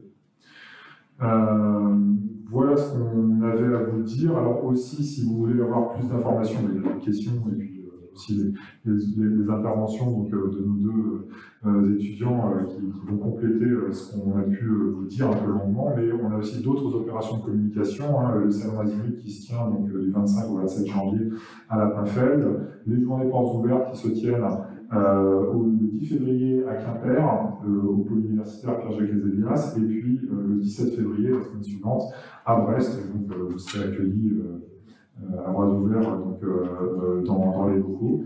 Et puis, si vous voulez en savoir plus, eh bien, il y a le site de l'UBO qui nous permet de tomber sur les différentes composantes, les différentes formations. Et puis, il y a aussi le site plus spécifique de la faculté de droit économique et gestion AES sur lequel beaucoup d'informations figurent également. Et fin février également, je crois que c'est à partir du 23 février, il me semble, mais je suis plutôt tout à fait sur des dates, on peut aller voir sur le site de l'université. Possibilité aussi de passer une demi-journée ou une journée en immersion. Ça, je vais en parler, je vais expliquer tout à l'heure comment ça se passe. Et je montrerai notamment le lien d'inscription. Alors, donner la parole maintenant à vous, Aliénor, pour compléter la présentation de votre témoignage et puis de tout ce que vous avez envie de dire en réaction à ce qui a été présenté, puis votre témoignage en tant qu'étudiant de deuxième année en licence AES. C'est bon, c'est bon. Donc, bonsoir à toutes et à tous. Donc, je m'appelle Aliénor, je suis en deuxième année d'administration économique et sociale, donc en L2AES. En fait, moi j'ai su assez rapidement que je voulais être en licence AES. En fait, au début, je voulais être dans la communication digitale, mais mes notes en numérique et sciences informatiques, ça ne suivait pas en première. Donc, du coup, en terminale, j'ai pris des spécialités SES et HGGSP, donc histoire géo et sciences économiques et sociales. Et donc, j'ai fait pas mal de recherches et j'ai vu qu'il y avait la licence AES. En fait, cette licence, elle me plaît bien parce que c'est très pluridisciplinaire. En fait, j'ai une mémoire qui est très globale. Et je sais que si je me spécialise dans quelque chose en particulier, ça va vite être assez indigeste. Donc du coup, AES, c'est pour ça que ça me convient bien. Parce qu'en fait, il y a et du droit, et de l'économie, de la gestion, et de la sociologie. Et puis surtout, je me disais aussi que si mes résultats ne suivaient pas en étant spécialisée, en fait, je voulais pouvoir me rapprocher à d'autres matières si possible.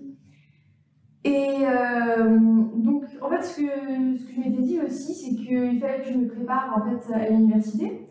Donc, en termes de notionnel, je me suis préparée en fait. Par exemple, je suis allée à la BU dès la terminale en fait, pour consulter un peu les ouvrages sur place, voir les annales, ce qu'il y avait un peu pour me préparer au mieux. Et en fait, ça a été plus facile que prévu la L1 quand je m'attendais à ce que ce soit vraiment quelque chose de compliqué. Et en fait, pas du tout. Il y avait même des notions qu'on avait vues en terminale en fait, qui ont été reprises. En fait, il y avait beaucoup d'étudiants qui se réorientent ou qui n'ont pas fait le même bac. Et du coup, c'est pour ça le but, c'est vraiment de remettre à niveau en fait, tout le monde, que tout le monde puisse partir sur la même base. Et après, au fil des années, il y a souvent un préjugé aussi qui est dit, c'est qu'en L2 et L3, c'est plus compliqué. Et pareil pour les semestres, mais en fait, non. Parce qu'en fait, c'est semestre 1, semestre 2, semestre 3, par exemple, c'est vraiment pas du tout les mêmes programmes, on part vraiment à zéro. Donc, il faut vraiment pas s'inquiéter par rapport à ça. C'est pas parce que vous avez de mauvais résultats au semestre 1, par exemple, que vous ne pourrez pas vous rattraper au semestre 2. Et donc, du coup, voilà. Donc, moi, le but là maintenant, c'est c'est de continuer la licence AES. Comme ça, je peux intégrer un master de gestion des ressources humaines à l'IAE. Et voilà. Donc pour l'instant, c'est comme disait Monsieur je me sers vraiment de la licence AES comme tremplin pour mon projet. Donc voilà. Mais n'ayez pas peur si vous ne savez pas comment faire pour vous orienter. Si vous ne savez pas quoi faire, en fait, cherchez pas trop au niveau des L1. En fait, cherchez plutôt du côté des masters. Comme ça, si vous avez une idée de master en tête, vous regardez ce qu'il faut faire comme licence pour y accéder. Et comme ça, vous pourrez choisir en fait en fonction du master en fait. C'est ce qui m'avait été conseillé parce que moi je cherchais plutôt une licence, mais je ne savais pas trop à quel débouché ça pouvait mener. Donc du coup, ce qui m'avait été conseillé, c'est de chercher à l'envers et de faire en fonction des masters. Voilà. Et du coup, cette idée de master, elle vous est venue à quel moment ? Au cours de la terminale, en fait, au début, je voulais être dans la communication digitale, mais ça ne suffisait pas très clairement. Donc du coup, l'idée c'est de trouver quelque chose dans lequel j'ai trouvé que j'aimais bien. Et du coup, en fait, donc, j'ai vu un peu les différents masters qui étaient proposés. Et en fait, ce qui se rapprochait le plus de chef de projet, en fait, c'était clairement RH. Ce que j'aime bien dans RH, en fait, c'est qu'on peut accompagner les gens. Enfin, il y a vraiment du contact et j'aime bien. Donc du coup, voilà. Donc, du coup, j'ai vu qu'il y avait le master gestion des ressources humaines à l'IAE. Et j'ai vu qu'on pouvait y accéder en fait via AES. Parce que l'économie et gestion, c'est un parcours spécialisé. Du coup, voilà. Petite question subsidiaire, je sais que vous avez une appétence pour les langues vivantes, toutes sortes de langues vivantes d'ailleurs. Est-ce que vous envisagez une année à l'étranger en M3 ou pas vraiment? Pas vraiment, en fait. Mais vous avez étudié les langues vivantes voilà, de votre côté. Oui, c'est ça. D'accord, donc c'est original, c'est très intéressant votre démarche d'avoir, dès la terminale, commencé à regarder les masters qui pouvaient vous intéresser. Est-ce que vos collègues ont eu cette même démarche ou est-ce qu'on peut arriver, comme le disaient les enseignants tout à l'heure, est-ce que vous avez d'autres collègues qui, au contraire, sont arrivés en première année de licence sans avoir d'idée préconçue des masters vers lesquels ils pouvaient se diriger, et puis petit à petit ça vient?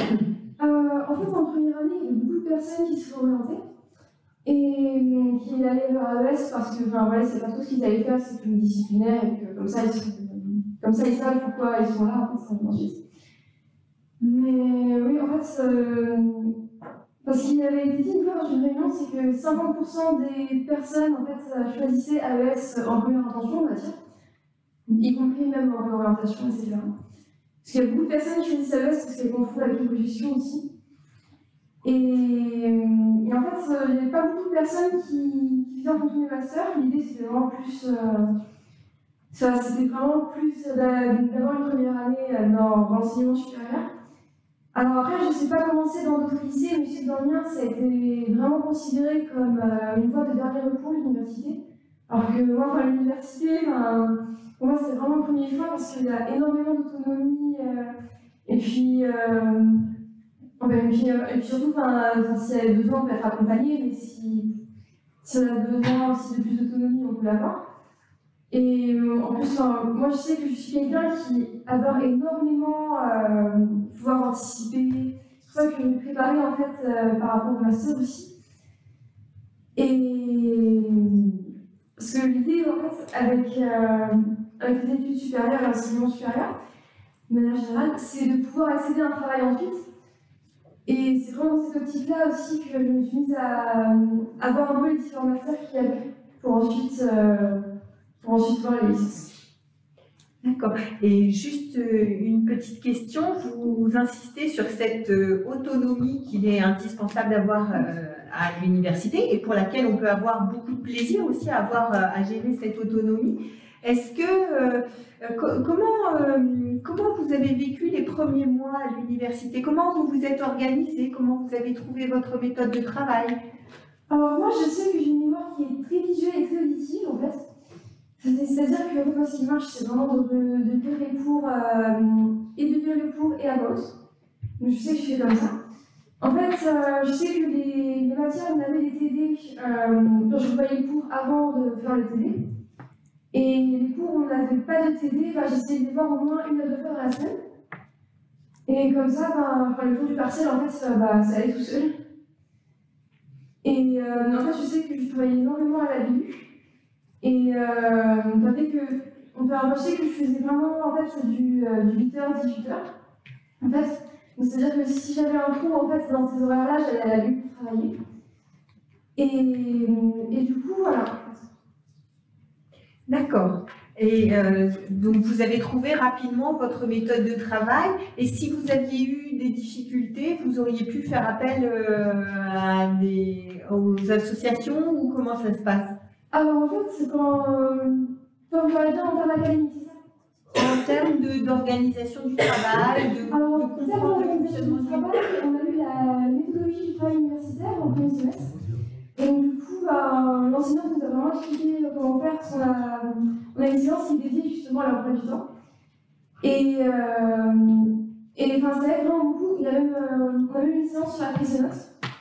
Parce que je sais que j'ai énormément de difficultés à synthétiser l'information. Enfin, j'ai tendance à vraiment développer mes idées. Donc, du coup, je sais que ça m'a bien aidé sur ce point-là. Et du coup, voilà, donc si jamais vous avez des difficultés, bah, je sais qu'il y a la possibilité d'avoir des enseignants référents. Alors, moi, je n'ai pas ressenti le besoin, mais je sais qu'il y en a beaucoup qui en ont eu besoin et ça les a aidés. Et sinon, bah, il y a toujours la possibilité de s'adresser aux professeurs si vous avez des difficultés dans certaines matières. Je sais que des fois, quand j'avais des points qui manquaient entre guillemets sur la copie, je me demandais ce que je pouvais faire pour m'améliorer, etc. Donc du coup, les professeurs me donnaient des conseils pour m'améliorer. Et du coup, voilà. En fait, si vous avez des difficultés, il faut vraiment être dans une démarche de progresser, de comprendre. Et comme ça, par la suite, en fait, ça va tout seul. En fait. S'il y a vraiment 2 mots à retenir en fait, pour être dans une licence ou à l'université de manière générale, il faut vraiment être motivé et être persévérant. C'est la constance vraiment qui va vous mener à la réussite. Est-ce que vous avez le sentiment que c'est plus important encore qu'au lycée d'oser aller poser des questions, d'oser aller rencontrer les enseignants? Ce qui nous avait été dit au lycée, c'est que dans l'enseignement supérieur, ce serait vraiment à nous d'aller chercher les informations. Et du coup, voilà. En sachant que la méthode de travail aussi, j'en profite pour ajouter des précisions. La méthode de travail, j'avais en fait des lycées dans le collège, donc du coup, j'ai pas eu trop à changer la méthode. Voilà. Donc ça signifie peut-être aussi que les conseils qu'on peut donner au lycée sur la méthodologie de travail, sur la prise de notes, ouvrent accès plus facilement à l'université. Mais après, il ne faut pas hésiter à aller creuser soi-même en fait. Et les échanges sont tout à fait souples entre étudiants et enseignants, donc on n'hésite pas à franchir le pas. Et c'est vrai que les structures sont quand même assez confortables, les effectifs sont très raisonnables, donc voilà, il n'y a pas un fossé, surtout pas d'ailleurs, ça peut être un imaginaire qu'on peut avoir en tête, non pas du tout, en fait, il y a vraiment un échange qui est tout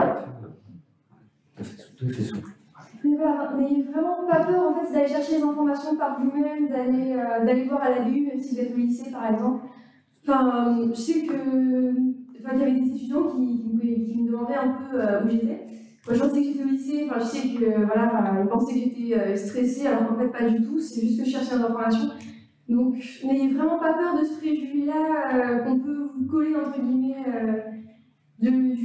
si vous cherchez des informations au début, c'est d'être stressé. Non, vous construisez votre avenir et c'est le plus important. Alors j'imagine que l'intervention d'Aliénor va susciter pas mal de questions tout à l'heure. On va juste laisser peut-être la parole à son collègue. Alors j'ai peur d'écorcher votre nom, veuillez m'excuser, Cambi. Et donc je vous propose de présenter un petit peu, comme l'a fait Aliénor, votre parcours. Et puis ensuite on vous laissera la parole pour des questions. Du coup, oui, moi c'est Jean-Bi, je suis actuellement à L3 Économie Gestion, également président de l'Ecoplus, association des étudiants en économie gestion.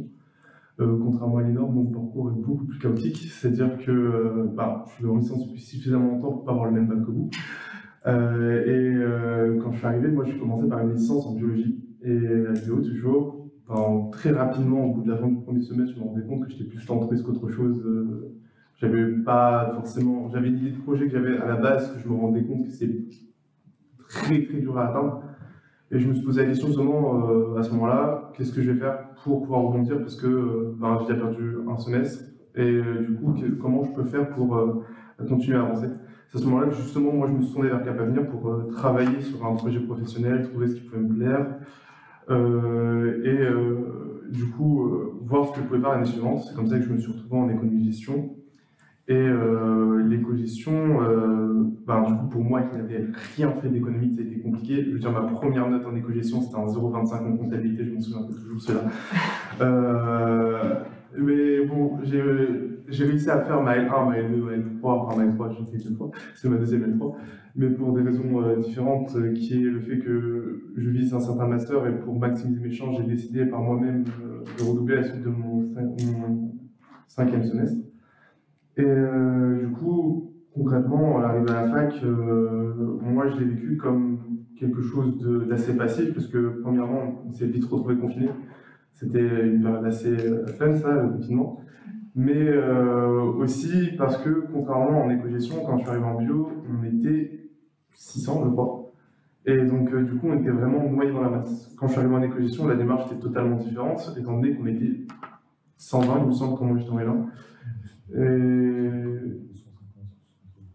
je suis plus sûr du chiffre, mais bon. Et du coup, on était tout de suite beaucoup plus proche des profs, beaucoup plus proche entre étudiants, même entre nous. Là, je suis en L3, on est 38. Il n'y a pas un seul élève de ma promotion actuellement que je ne connais pas, avec qui je n'ai pas l'occasion de discuter.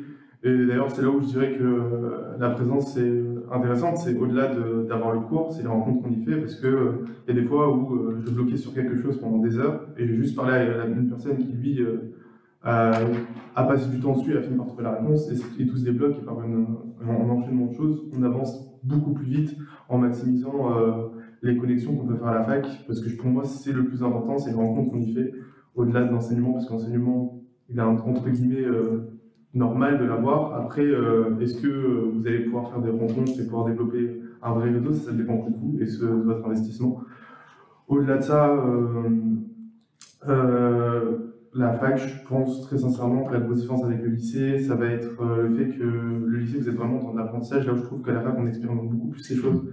C'est-à-dire qu'on parlait de méthode de travail, moi j'y suis allé en tâtonnement. Genre, encore l'année dernière, je continuais à retravailler une méthode de travail parce que je me rends compte qu'il y a certains trucs sur lesquels je bloque encore, ça marche pas, du coup on retravaille, on revoit ce qui va pas, pourquoi ça bloque.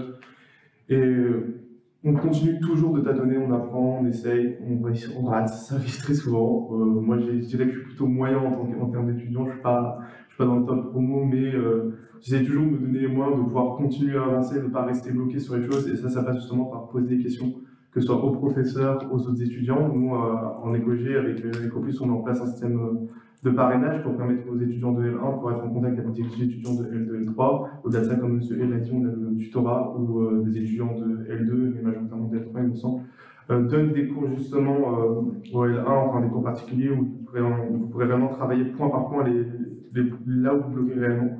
Alors qu'en cours, les profs ont peut-être parfois moins de temps. Mais même au-delà de ça, les profs sont aussi beaucoup plus proches de nous, ils en entendent plus de nous parce qu'effectivement, on n'est plus en L1, ça va, mais dans L2, au bout d'un moment, on est censé pouvoir être non seulement autonome, mais aussi proactif, c'est-à-dire que quand on vient en cours, on a préparé quelque chose, on n'est pas juste là à assister et à prendre des notes, ça va beaucoup plus loin que ça. Et en ça, les profs ont plus d'attentes, mais aussi nous prennent beaucoup plus au sérieux. Arrivant en L3, clairement, le rendu qu'on attend de vous, c'est un rendu professionnel. On n'est plus des lycéens, des collégiens, on va vraiment au-delà de ça, c'est que ce que vous produisez à la fac, ce que vous montrez aux profs, c'est un truc que vous devrez être capable de défendre face à des vrais professionnels, parce que l'année d'après, pour la plupart, c'est l'alternance, qui dit alternance, dit réellement confrontation au monde professionnel. Et c'est pour ça qu'il faut vraiment vous préparer à ça et vous dire que chaque moment que vous passez à la fac, au-delà de chercher à avoir le diplôme, c'est être capable de pouvoir revaloriser toutes les connaissances que vous avez emmagasinées pendant ces 3 ans, à un moment donné, face à une situation. Et je pense que c'est vraiment le plus important comme démarche à faire à la fac, c'est vraiment savoir comprendre ce que vous faites à la fac et pourquoi vous y êtes. Et une fois que vous avez trouvé la réponse à cette question, tout devient plus simple. C'est beaucoup plus simple de se lever le matin pour aller en amphi. On parle d'assiduité, mais forcément, quand on a un projet, c'est beaucoup plus facile d'être assidu quand on a son projet de construire. Et derrière, pareil, l'implication en cours sera beaucoup plus grande. Mais à nouveau, ça ne se fait pas du premier coup. Trouver son projet, c'est quelque chose qui prend du temps. Et c'est pour ça que vraiment, il ne faut pas avoir peur de tâtonner, d'essayer, d'expérimenter, de se rater par moments. C'est pas grave. Ça arrive à tout le monde dans une promotion. On n'a pas tous ans. La part, nous ne sommes pas à ce niveau-là. Tout le monde a eu au moins une tollée une fois.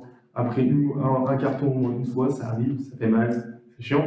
Mais en fin de compte, on en apprend forcément quelque chose. Pourquoi vous avez raté à ce moment-là? Des fois, vous ne comprenez pas, mais c'est pas grave. Juste passer à autre chose. S'attarder sur l'échec que vous avez eu à un instant T ne servira à rien. C'est juste, ça mène juste justement à une tourmente où vous prenez juste la tête première, vraiment juste avancer, essayer et continuer d'apprendre. Voilà. Et votre réflexion au fur et à mesure, elle vous a conduit à quelle conclusion en fait? Vous diriez vers quel domaine? Oui. Moi, je vise le master modèlement finance pour faire la gestion de patrimoine. Juste après, et justement, LBO, c'est pratique parce qu'ils ont justement ce cursus en gestion de patrimoine. Mais au-delà de ça, j'avais ce projet-là quand je suis arrivé en éco-gestion, mais après je me suis intéressé à d'autres domaines divers et variés. Il y a la gestion du territoire qui peut être une piste. Il y a également le masterage dont parlait Anna. En fait, c'est bien d'avoir un projet, mais c'est bien aussi de pouvoir se diversifier, parce qu'avant la section master, je suis passé par là l'année dernière, du coup, est quelque chose de complexe. Et si vous prenez qu'un seul projet, surtout s'il est très spécifique, vous pouvez très fortement être déçu. Donc avoir un plan B, voire un plan C, est toujours permet d'avoir justement une porte de sortie pour pouvoir quand même vous raccrocher à quelque chose, parce que je pense que sortir d'une éco-gestion et se retrouver sans master, ça peut être quelque chose de dur. Moi, je sais pas, j'ai pas voulu prendre le risque, j'ai choisi de redoubler, mais je n'ose même pas imaginer ce que ça fait. Et vos projets de stage sont en adéquation avec le projet de master à suivre? Oui, bien sûr. Actuellement, je cherche un stage en banque gestion de clientèle professionnelle, étant donné que ce qui m'intéresse le plus, c'est la gestion de patrimoine, et que avoir un stage de gestion de patrimoine, c'est particulier, étant donné que c'est très confidentiel les données utilisées. Donc, du coup, si on n'est pas interne à la banque, c'est quasiment impossible de pouvoir réellement travailler dans ce domaine. C'est pour ça que j'essaye de faire mon entrée dans le milieu professionnel petit à petit et faire mes marques au fur et à mesure. Est-ce que quand vous dites j'essaye de faire mon entrée dans le milieu professionnel, vous parlez des stages, mais est-ce que comment vous faites autrement pour faire votre entrée dans le milieu professionnel? Vous avez, je sais pas, des professionnels enseignants, vous avez... Alors, en éco-gestion, on n'a pas beaucoup de professionnels enseignants, mais la plupart de nos enseignants ont été professionnels dans leur domaine. Et au-delà de ça, j'ai tendance à dire que je prends tout ce que je peux, c'est-à-dire que même au-delà de forcément juste avoir un stage ou autre, c'est se renseigner, se tenir au courant de l'actualité, qu'est-ce qui fait que tel marché fonctionne, tel métier fonctionne. Est-ce que un métier ou un autre est bloqué, ou au contraire, ça a beaucoup de débouchés ou autre. C'est vraiment juste se tenir au courant, être curieux et à nouveau essayer des choses. Je suis désolée, je crois que c'est maintenant. Donc, lorsque vous avez choisi votre master, vous aviez déjà une idée précise en choisissant le master des métiers vers lesquels vous souhaitiez vous diriger? Alors, moi, je n'ai pas choisi un master, je faisais un métier avant tout. C'est le métier de gestionnaire patrimoine qui m'intéressait. Et donc, je me suis renseigné sur quelle étude il fallait que je fasse pour y accéder. Et c'est comme ça que j'ai choisi du coup la licence économie-gestion dans un premier temps, parce que pour accéder à la licence MBFA, au master MBFA, monnaie banque finance, qui est le master principal pour accéder à ce métier, il n'y a pas que la licence économie-gestion, il y a la licence millage par exemple, qui rentre aussi en compte, la licence AES. Voilà ce que je vais dire aussi. Qui peut permettre d'y accéder. Et à partir de là, j'ai choisi en fonction de mes affinités par rapport à quelle licence me conviendrait le plus. Et voilà. Est-ce que vous étiez de Brest tous les deux? Oui. Non. Non. Pas du tout. moi, je suis de Saint-Brieuc. Et du coup, comment s'est passée l'intégration dans cette nouvelle ville pour faire vos études? Alors, pour ma part, à nouveau, c'est très particulier parce qu'on est vite fini confiné. Du coup, les premières années, j'étais chez moi, c'était en appartement, c'était particulier, mais sinon, dès qu'on a été déconfiné, il y a les associations étudiantes forcément qui font des événements, que ce soit soirée ou prochainement, par exemple, on fait une modélisation des Nations Unies qui permet de rencontrer des gens. Et au-delà de ça, c'est en allant en cours, tout simplement, en discutant avec des gens, un groupe de TD. C'est un peu comme le lycée, au fur et à mesure, vous découvrez votre classe, vous tissez des liens avec les gens avec qui vous avez plus ou moins d'affinité. Voilà. Vous organisez un séjour à Paris, il me semble. C'est la C. C'est pour les droits. Confus.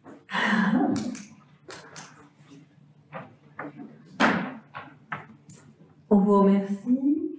Alors, j'imagine que vos interventions à tous les quatre ont suscité des questions, peut-être sur le chat ou dans la salle. On vous laisse vous exprimer, n'hésitez pas. Oui.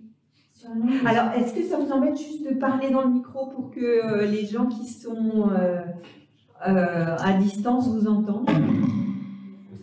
Sur le nombre d'étudiants qui commencent en première année, combien passent en deuxième année du premier coup? Oui. Nous avons des taux généralement qui se situent autour de 50% de réussite de passage entre la L1 et la L2.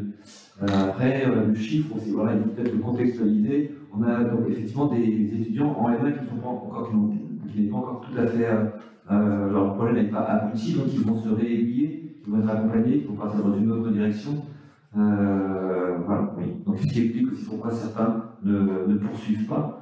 Maintenant, si ceux qui poursuivent, je crois que c'est ça l'idée aussi d'être convaincu du bien fondé de la formation, d'avoir une idée en perspective, serait plutôt on a un projet défini, ça aide aussi à rester très, très motivé. Parce qu'effectivement, ceux qui sont réguliers dans leur travail fonctionnent bien. Après, ça peut être moins le cas pour d'autres, qui aussi ciblaient des formations au sein desquelles ils n'avaient pas été pris, qui peuvent être pris dans un second temps aussi. Donc, ne pas accéder à la L2, ne pas dire en situation d'échec, bien au contraire, ça peut être plus souvent, d'ailleurs, c'est partir dans une autre direction. Voilà, en étant accompagné comme il se doit, en trouvant la place qui est la bonne. Je vais compléter ce que vient de dire Roland. En prenant les exemples de l'an dernier, en première année, en économie de gestion, on avait à peu près 160 personnes qui étaient inscrites en début d'année, à peu près 150 présentes, donc 160 inscrites, 150 présentes au début dans les amphis, puis arrivé à la session d'examen au mois de décembre, 110 se présentent. L'écart, l'élaboration n'est pas de notre fait, ce sont des étudiants qui ne se présentent pas. D'accord, donc voilà, déjà, vous voyez que 110 au maximum peuvent passer en deuxième année, ceux qui se présentent, et sur les 110, on a un taux de réussite qui est de l'ordre des 3 quarts à peu près. D'accord, donc ce qui fait que si on regarde les choses brutes, il y a de quoi effrayer, mais alors, vous êtes faire une œil de ce taux de réussite assez suspect à la sortie du lycée, quand on voit la baisse du niveau à l'arrivée quand même de l'université, qui est très grande, mais on a quand même effectivement, les mots-clés qui ont été dit, genre motivation, persévérance, sont les clés de la réussite, et travail régulier. Le principal danger, le principal facteur, je dirais, d'échec, entre guillemets, sans vouloir incriminer les étudiants, mais c'est soi-même comment on gère sa première année. Je pense que soi-même en tant qu'étudiant, si on a fait des études à nos âges, la première année d'études, on a vu autour de nous comment nos homologues se sont comportés, qui venait, qui ne venait pas, et ce qui se joue à ce moment-là, et pourquoi on croche ou on ne croche pas dans les études. Mais ça explique quand même une grande partie. Vous voyez, on a quand même un 30% déjà de promotion qui ne peut pas passer en deuxième année, faute d'avoir combattu. Donc ça, c'est pas un taux d'échec qui est à prendre en compte. Le taux d'échec qui est à prendre en compte, c'est ceux qui se présentent. À ce moment-là, le taux de réussite est bien meilleur. Et d'un point de vue pédagogique, on s'aperçoit aussi qu'il y a parfois des choix qui ne sont pas, judicieux. Par exemple, le fait de ne pas aller à un cours magistral va poser problème dans le cadre du TD qui suivra, parce qu'effectivement, on n'aura pas acquis les notions théoriques qui sont mises en pratique dans le cadre du TD. Donc, quand on est vraiment convaincu, quand on est sérieux et assidu, on va et au CM et au TD. Et il est vrai que la surveillance en CM est moins stricte dans une politique en fait, d'assiduité dans le cadre des TD, moins dans le cadre des CM. Et les étudiants qui sont présents et au CM et au TD, qui fournissent un travail régulier, minimum, fonctionnent bien, vraiment. Et c'était mieux expliqué d'ailleurs, Julien. Tu as mieux contextualisé de 50%. Oui. C'est vrai qu'effectivement, ce n'est qu'un chiffre. Après, il y a quand même derrière cela. Les étudiants qui sont vraiment assidus, présents et travailleurs fonctionnent vraiment bien. Juste pour rebondir sur ce que disait monsieur Robert, la présence en CM, moi, les gens m'ont dit beaucoup que c'est pas obligatoire, mais il faut y aller parce que ça vous permet d'avoir le cours. Au-delà de ça, c'est le travail en moins. C'est vraiment le temps que vous passez en CM, c'est du temps que vous ne passerez pas à bosser chez vous parce que vous n'avez pas récupéré les cours et les retravailler. Et au-delà de ça, en L1, en tout cas en éco-gestion, de la part de mon entourage, j'ai été d'accord avec ça, en allant en CM et en préparant les TD, vous avez fait la majorité du travail pour préparer les examens. Si vous avez juste fait ça, de manière régulière, arriver au moment où vous allez avoir les premiers contrôles continus, tout viendra naturellement. Et normalement, vous vous en sortez plutôt bien parce que la première année d'éco-gestion, en tout cas, malgré mon 0,25 ans de comptabilité, j'ai trouvé plutôt simple dans sa globalité parce que c'était vraiment des bases qu'on prenait. Par contre, il faut les avoir suffisamment consolidées en L1 parce qu'arriver en L2 et en L3, c'est là que ça commence à devenir compliqué et on commence à avoir les premiers ratés. Dans le 1, vraiment juste pour aller en TD, préparer CCM et être régulier dans ce travail, c'est la majorité du travail qui est fait. Donc le temps que vous passez à la fac en CM, ça peut être chiant, mais c'est du temps que vous ne passerez pas à travailler à la maison, et c'est à la maison que c'est le plus dur de bosser justement. D'autres questions? Est-ce qu'on a des questions sur le chat? Non? Moi, j'avais une petite question. Vous avez parlé, Camille, de contrôle continu. Ça veut dire qu'hormis, est-ce qu'on peut revenir 30 secondes sur cette notion de contrôle continu, de partiel? Alors, concrètement, par rapport au lycée, c'est aussi un gros changement, c'est que, en tout cas en évolution, on a la plupart du temps maximum 3 contrôles continus et un partiel. La plupart du temps, c'est un contrôle continu et un partiel. Il y a quelques matières qui en donnent un peu plus, mais la plupart du temps, c'est un contrôle continu et un partiel, ce qui fait qu'on n'a que 2 cartouches à tirer pour avoir sa note dans un semestre. Et c'est ultra important de prendre ça en compte dans le sens où, si on dit, monsieur avait tendance à nous dire pendant tout le long de la licence que le contrôle continu est un indicateur, c'est aussi, si vous avez raté le contrôle continu, ça veut dire que vous avez performé au partiel suffisamment fort pour attraper la note de contrôle continu. J'ai dû le faire, c'est chiant, vraiment, si vous pouvez vous économiser l'effort de le faire, c'est beaucoup mieux, mais du coup, généralement, ça fait 50-50. Et là, on parlait de points ECTS, il faut aussi prendre en compte cette considération de ça par rapport au temps que vous avez vos matières, parce que les points ECTS, moi, je considère que, enfin, comme je le matérialise dans ma tête, c'est un peu comme les coefs.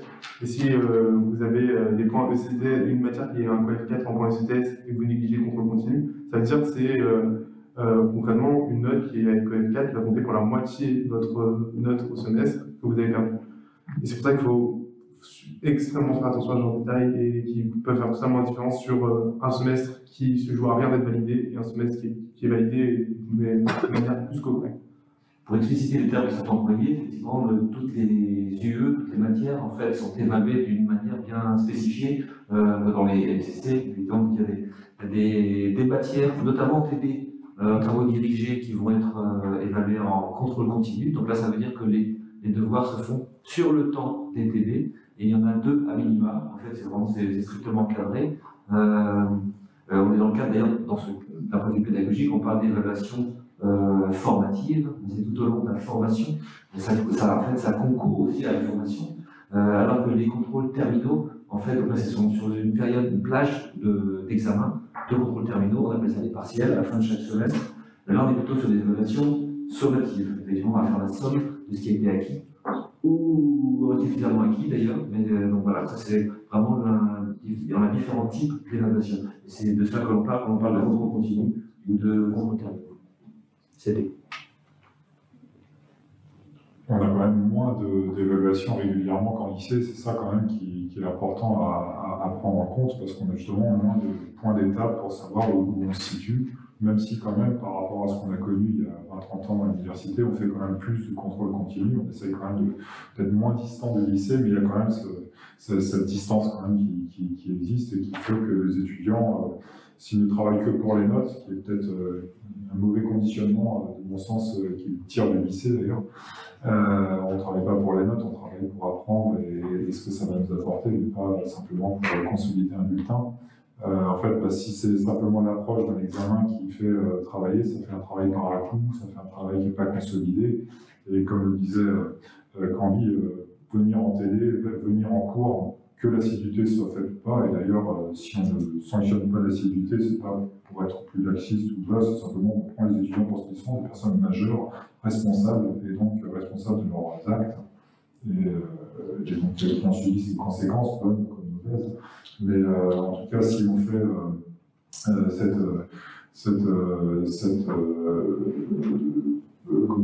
travail, la présence en amphithéâtre, en cours, quel que soit, amphithéâtre comme TD, c'est la moitié du travail, et en termes de temps de travail et même en qualité de travail, on ne peut pas rattraper dans les notes de quelqu'un d'autre un cours, même si on arrive à avoir 10, 10 c'est la moitié des points, vous en avez autant qu'il vous en manque. Donc on ne considère pas vraiment quelque chose avec des notes passées. Il faut vraiment se dire que c'est des années où il faut essayer de se donner autant que possible, crocher dedans, et puis il y a des belles choses qui se passent parce que le travail est quand même récompensé assez facilement. Et puis en matière de pédagogie, du point de vue de l'acquisition des notions, on a souvent 3 étapes quand même à respecter. On a l'introduction des notions, quand effectivement on se voit présenter les notions à acquérir, après on a l'assimilation, ça prend du temps, ça. C'est-à-dire qu'il faut quand même vite se considérer les notions pour après prendre le temps de les assimiler, et puis après on passe à la réactivation. Ça dans le cas des TD par exemple. C'est vrai que tout cela prend du temps. Si on va juste s'intéresser au cours la veille ou l'avant-veille de l'examen, ça va être compliqué. Donc voilà, c'est la régularité et l'anticipation, ça ce sont quand même des choses importantes. Surtout que les notes ne sont pas les mêmes aussi. Des fois, il y a une marche entre ce qu'on a au lycée, les moyennes assez faciles, et le nombre de personnes avoir une mention très bien, la part des personnes avoir une mention très bien d'une formation sont infimes au regard de ce qu'il en est des résultats du bac et des moyennes de terminale au lycée général. C'est pas du tout les majors le sont, les majors en ont, mais voilà, peut-être 2-3 éléments sur une promotion de 100. Des ordres de grandeur qui sont vraiment pas du tout les mêmes qu'au lycée. Donc ça aussi, ça peut être un décalage si on part sur une routine un petit peu qu'on a développée au lycée en disant avec ça j'ai tel niveau de note, il y a aussi une surprise légitime, mais quand les notes arrivent, on explore des zones de notation qui sont un petit peu aujourd'hui abandonnées au lycée. Voilà. Je vais juste rajouter que on parle beaucoup de master et de la façon de faire derrière, mais la L1 est beaucoup moins regardée sur le dossier master. Donc vous avez le temps d'essayer des choses, de construire votre méthodologie. C'est pas grave si vous y arrivez pas du premier coup, de manière générale. La L1 surtout là pour justement faire cette transition entre le lycée et la fac. Justement, on parle de la différence de notation. Moi au lycée, comme je dis, moi je me considère comme un étudiant assez moyen, alors qu'au lycée, au contraire, on me considérait comme un lycéen assez bon. C'est-à-dire que j'avais une très bonne moyenne. Au bac, tout le monde s'attendait à ce que j'ai une très bonne mention. Alors qu'aujourd'hui, les notes que je vise sont plus les mêmes. C'est-à-dire que pour mon semestre, je vise 12 et si j'ai 12, je suis content. J'estime que. Pourquoi? Pas parce que je ne pense pas pour aller plus loin, c'est juste qu'il y a des moments où il faut être honnête envers soi-même, connaître ses capacités et voir que c'est pas du tout la même chose en termes de difficulté. Alors que des fois, on peut se donner à fond et quand même buter face à un mur. Et il faut avoir conscience de ça, pas se voir ça comme une fatalité, mais juste être honnête envers soi-même quand on se juge, parce que sinon, vous allez vous attendre à avoir des notes exceptionnelles arriver à la fac, et vous prendre un carton, et c'est beaucoup plus dur d'accepter un carton quand on ne s'y attend pas, parce qu'on pense avoir vraiment réussi, plutôt que quand on prend en considération la possibilité justement que ça puisse arriver, et surtout, si vous avez été honnête avec vous-même, vous savez la note que vous avez généralement. C'est rare qu'on ait une note qui soit réellement choquante. À la fac, généralement, les profs ont une notation assez claire. Et c'est très très rare qu'on soit horrifié quand on a pris une mauvaise note. Généralement, c'est plus l'inverse, on est choqué d'avoir une meilleure note que ce qu'on pense avoir, mais c'est très rare qu'on soit vraiment choqué quand on est dans 5, qu'on pensait vraiment avoir au-delà de ça, c'est très très rare. Très Sachant qu'on a le droit à l'erreur, il y a un système de compensation entre UE sur un même semestre, et même d'un semestre à l'autre, un semestre peut compenser l'autre également. Donc on a aussi le droit à l'erreur sur une matière. Effectivement, il ne faut pas se tromper 6 fois, enfin, il ne faut pas se louper 6 fois, 7 fois. Oui. Alors, moi j'avais une question. C'est quoi le taux d'admission dans la filière de parcours international? Le taux d'admission, c'est-à-dire Sur toutes les personnes qui candidatent, combien sont admis dans cette filière? Alors,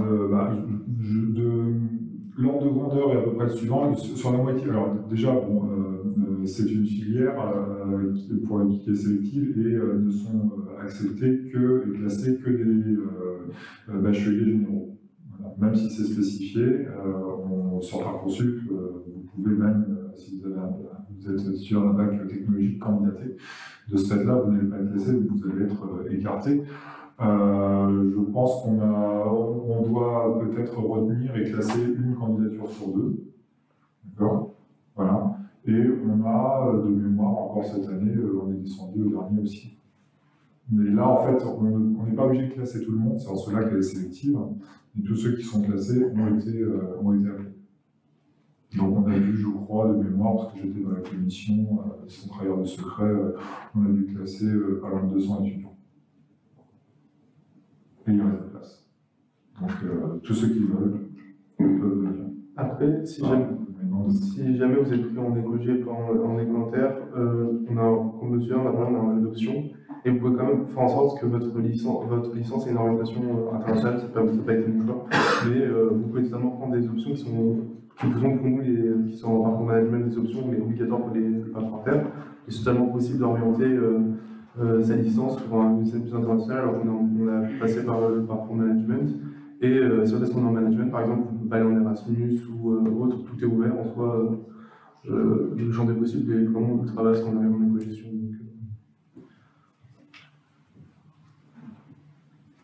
D'autres questions peut-être?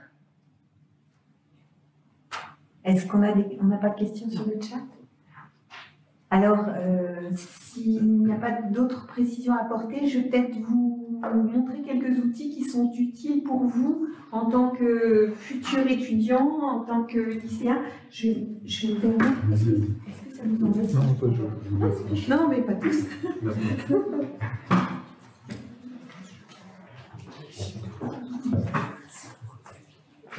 Merci. Alors, je vais juste ouvrir le site de Capabim.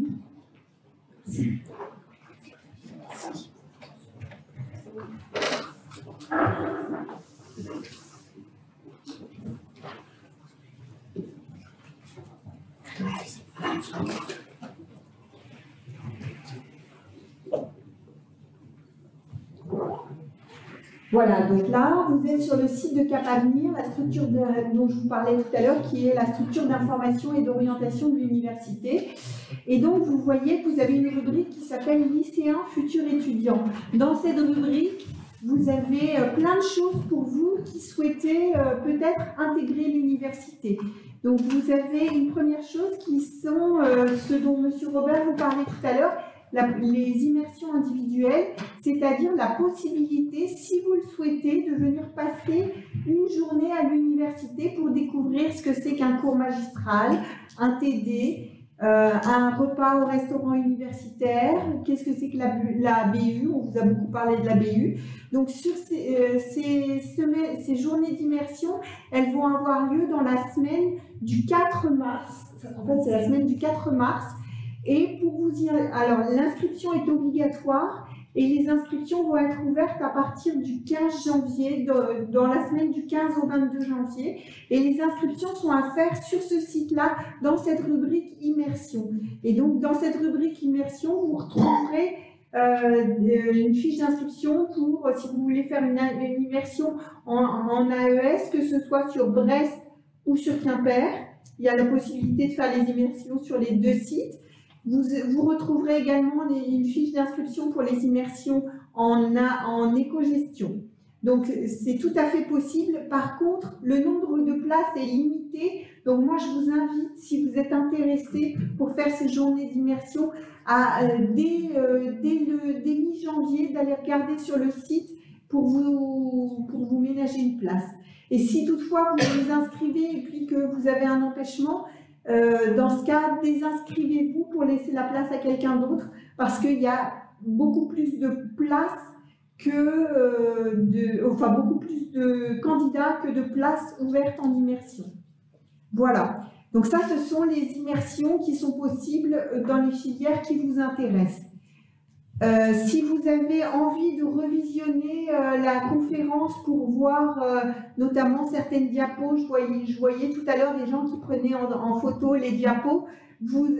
Cette conférence est enregistrée et elle va être remise en ligne sur le site.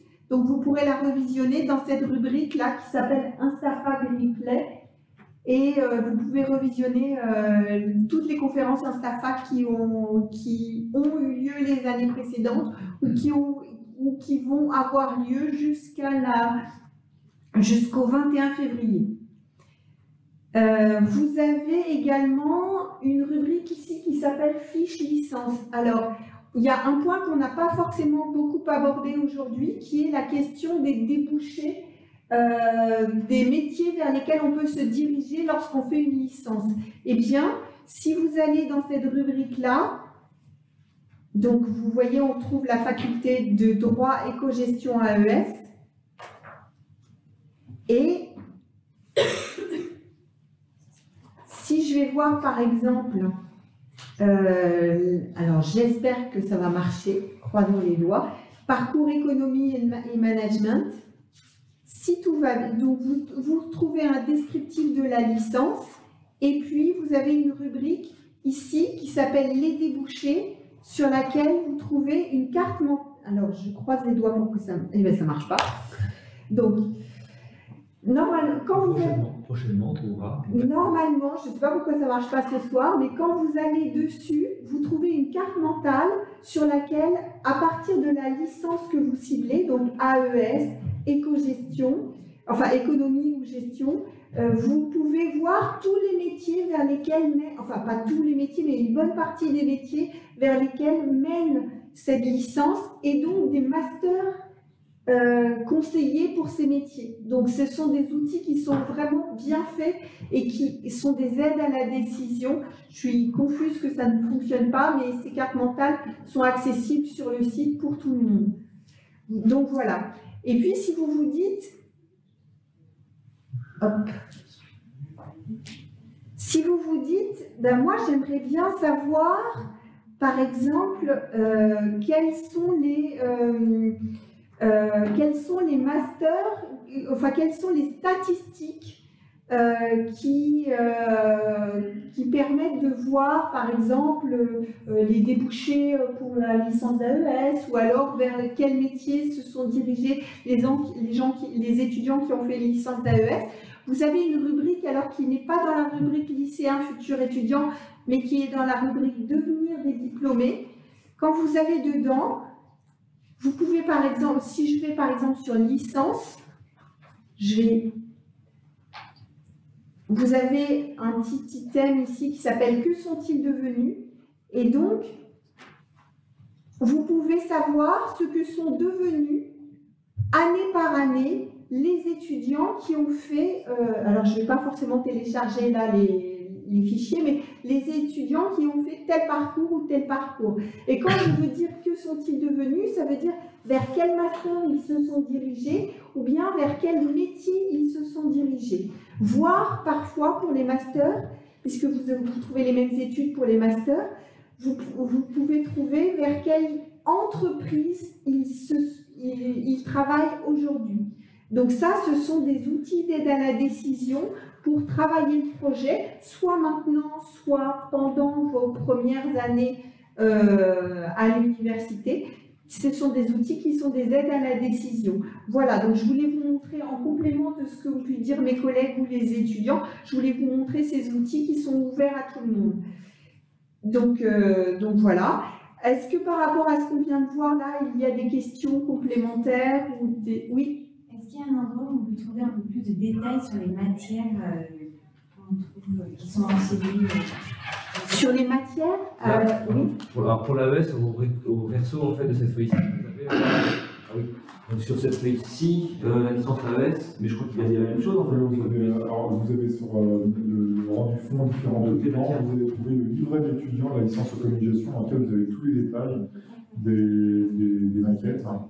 Vous avez aussi, alors vous pouvez les avoir aussi en regardant sur le catalogue d'offres de formation sur l'UDO. Et alors, c'est pas encore le cas, mais elles ont vocation à être un petit peu étoffées au-delà de l'intitulé d'éléments de contenu. Voilà.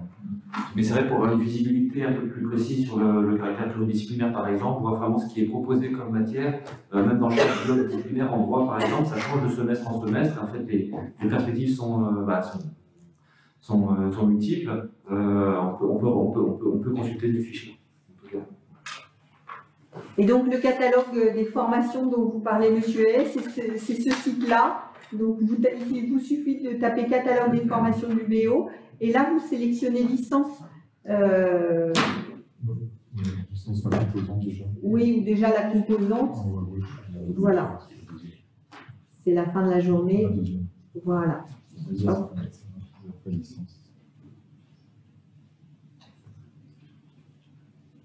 Et donc là, vous retrouvez pour cette faculté toutes les licences qui sont proposées. Et si vous cliquez, alors là, vous avez les masters et en dessous, vous avez les licences.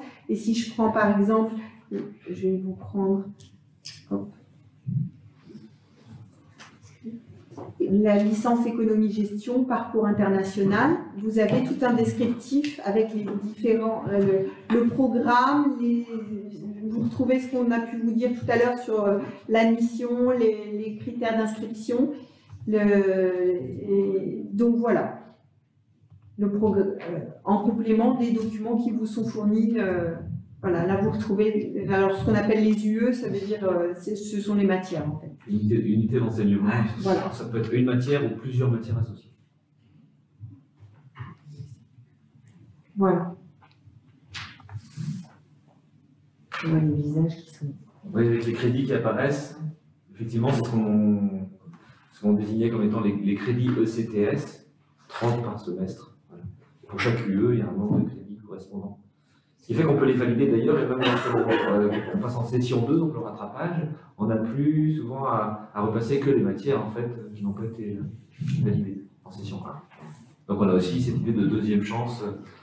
Voilà. Donc on ne s'inquiète pas outre mesure, on travaille régulièrement et a priori tout se passe bien.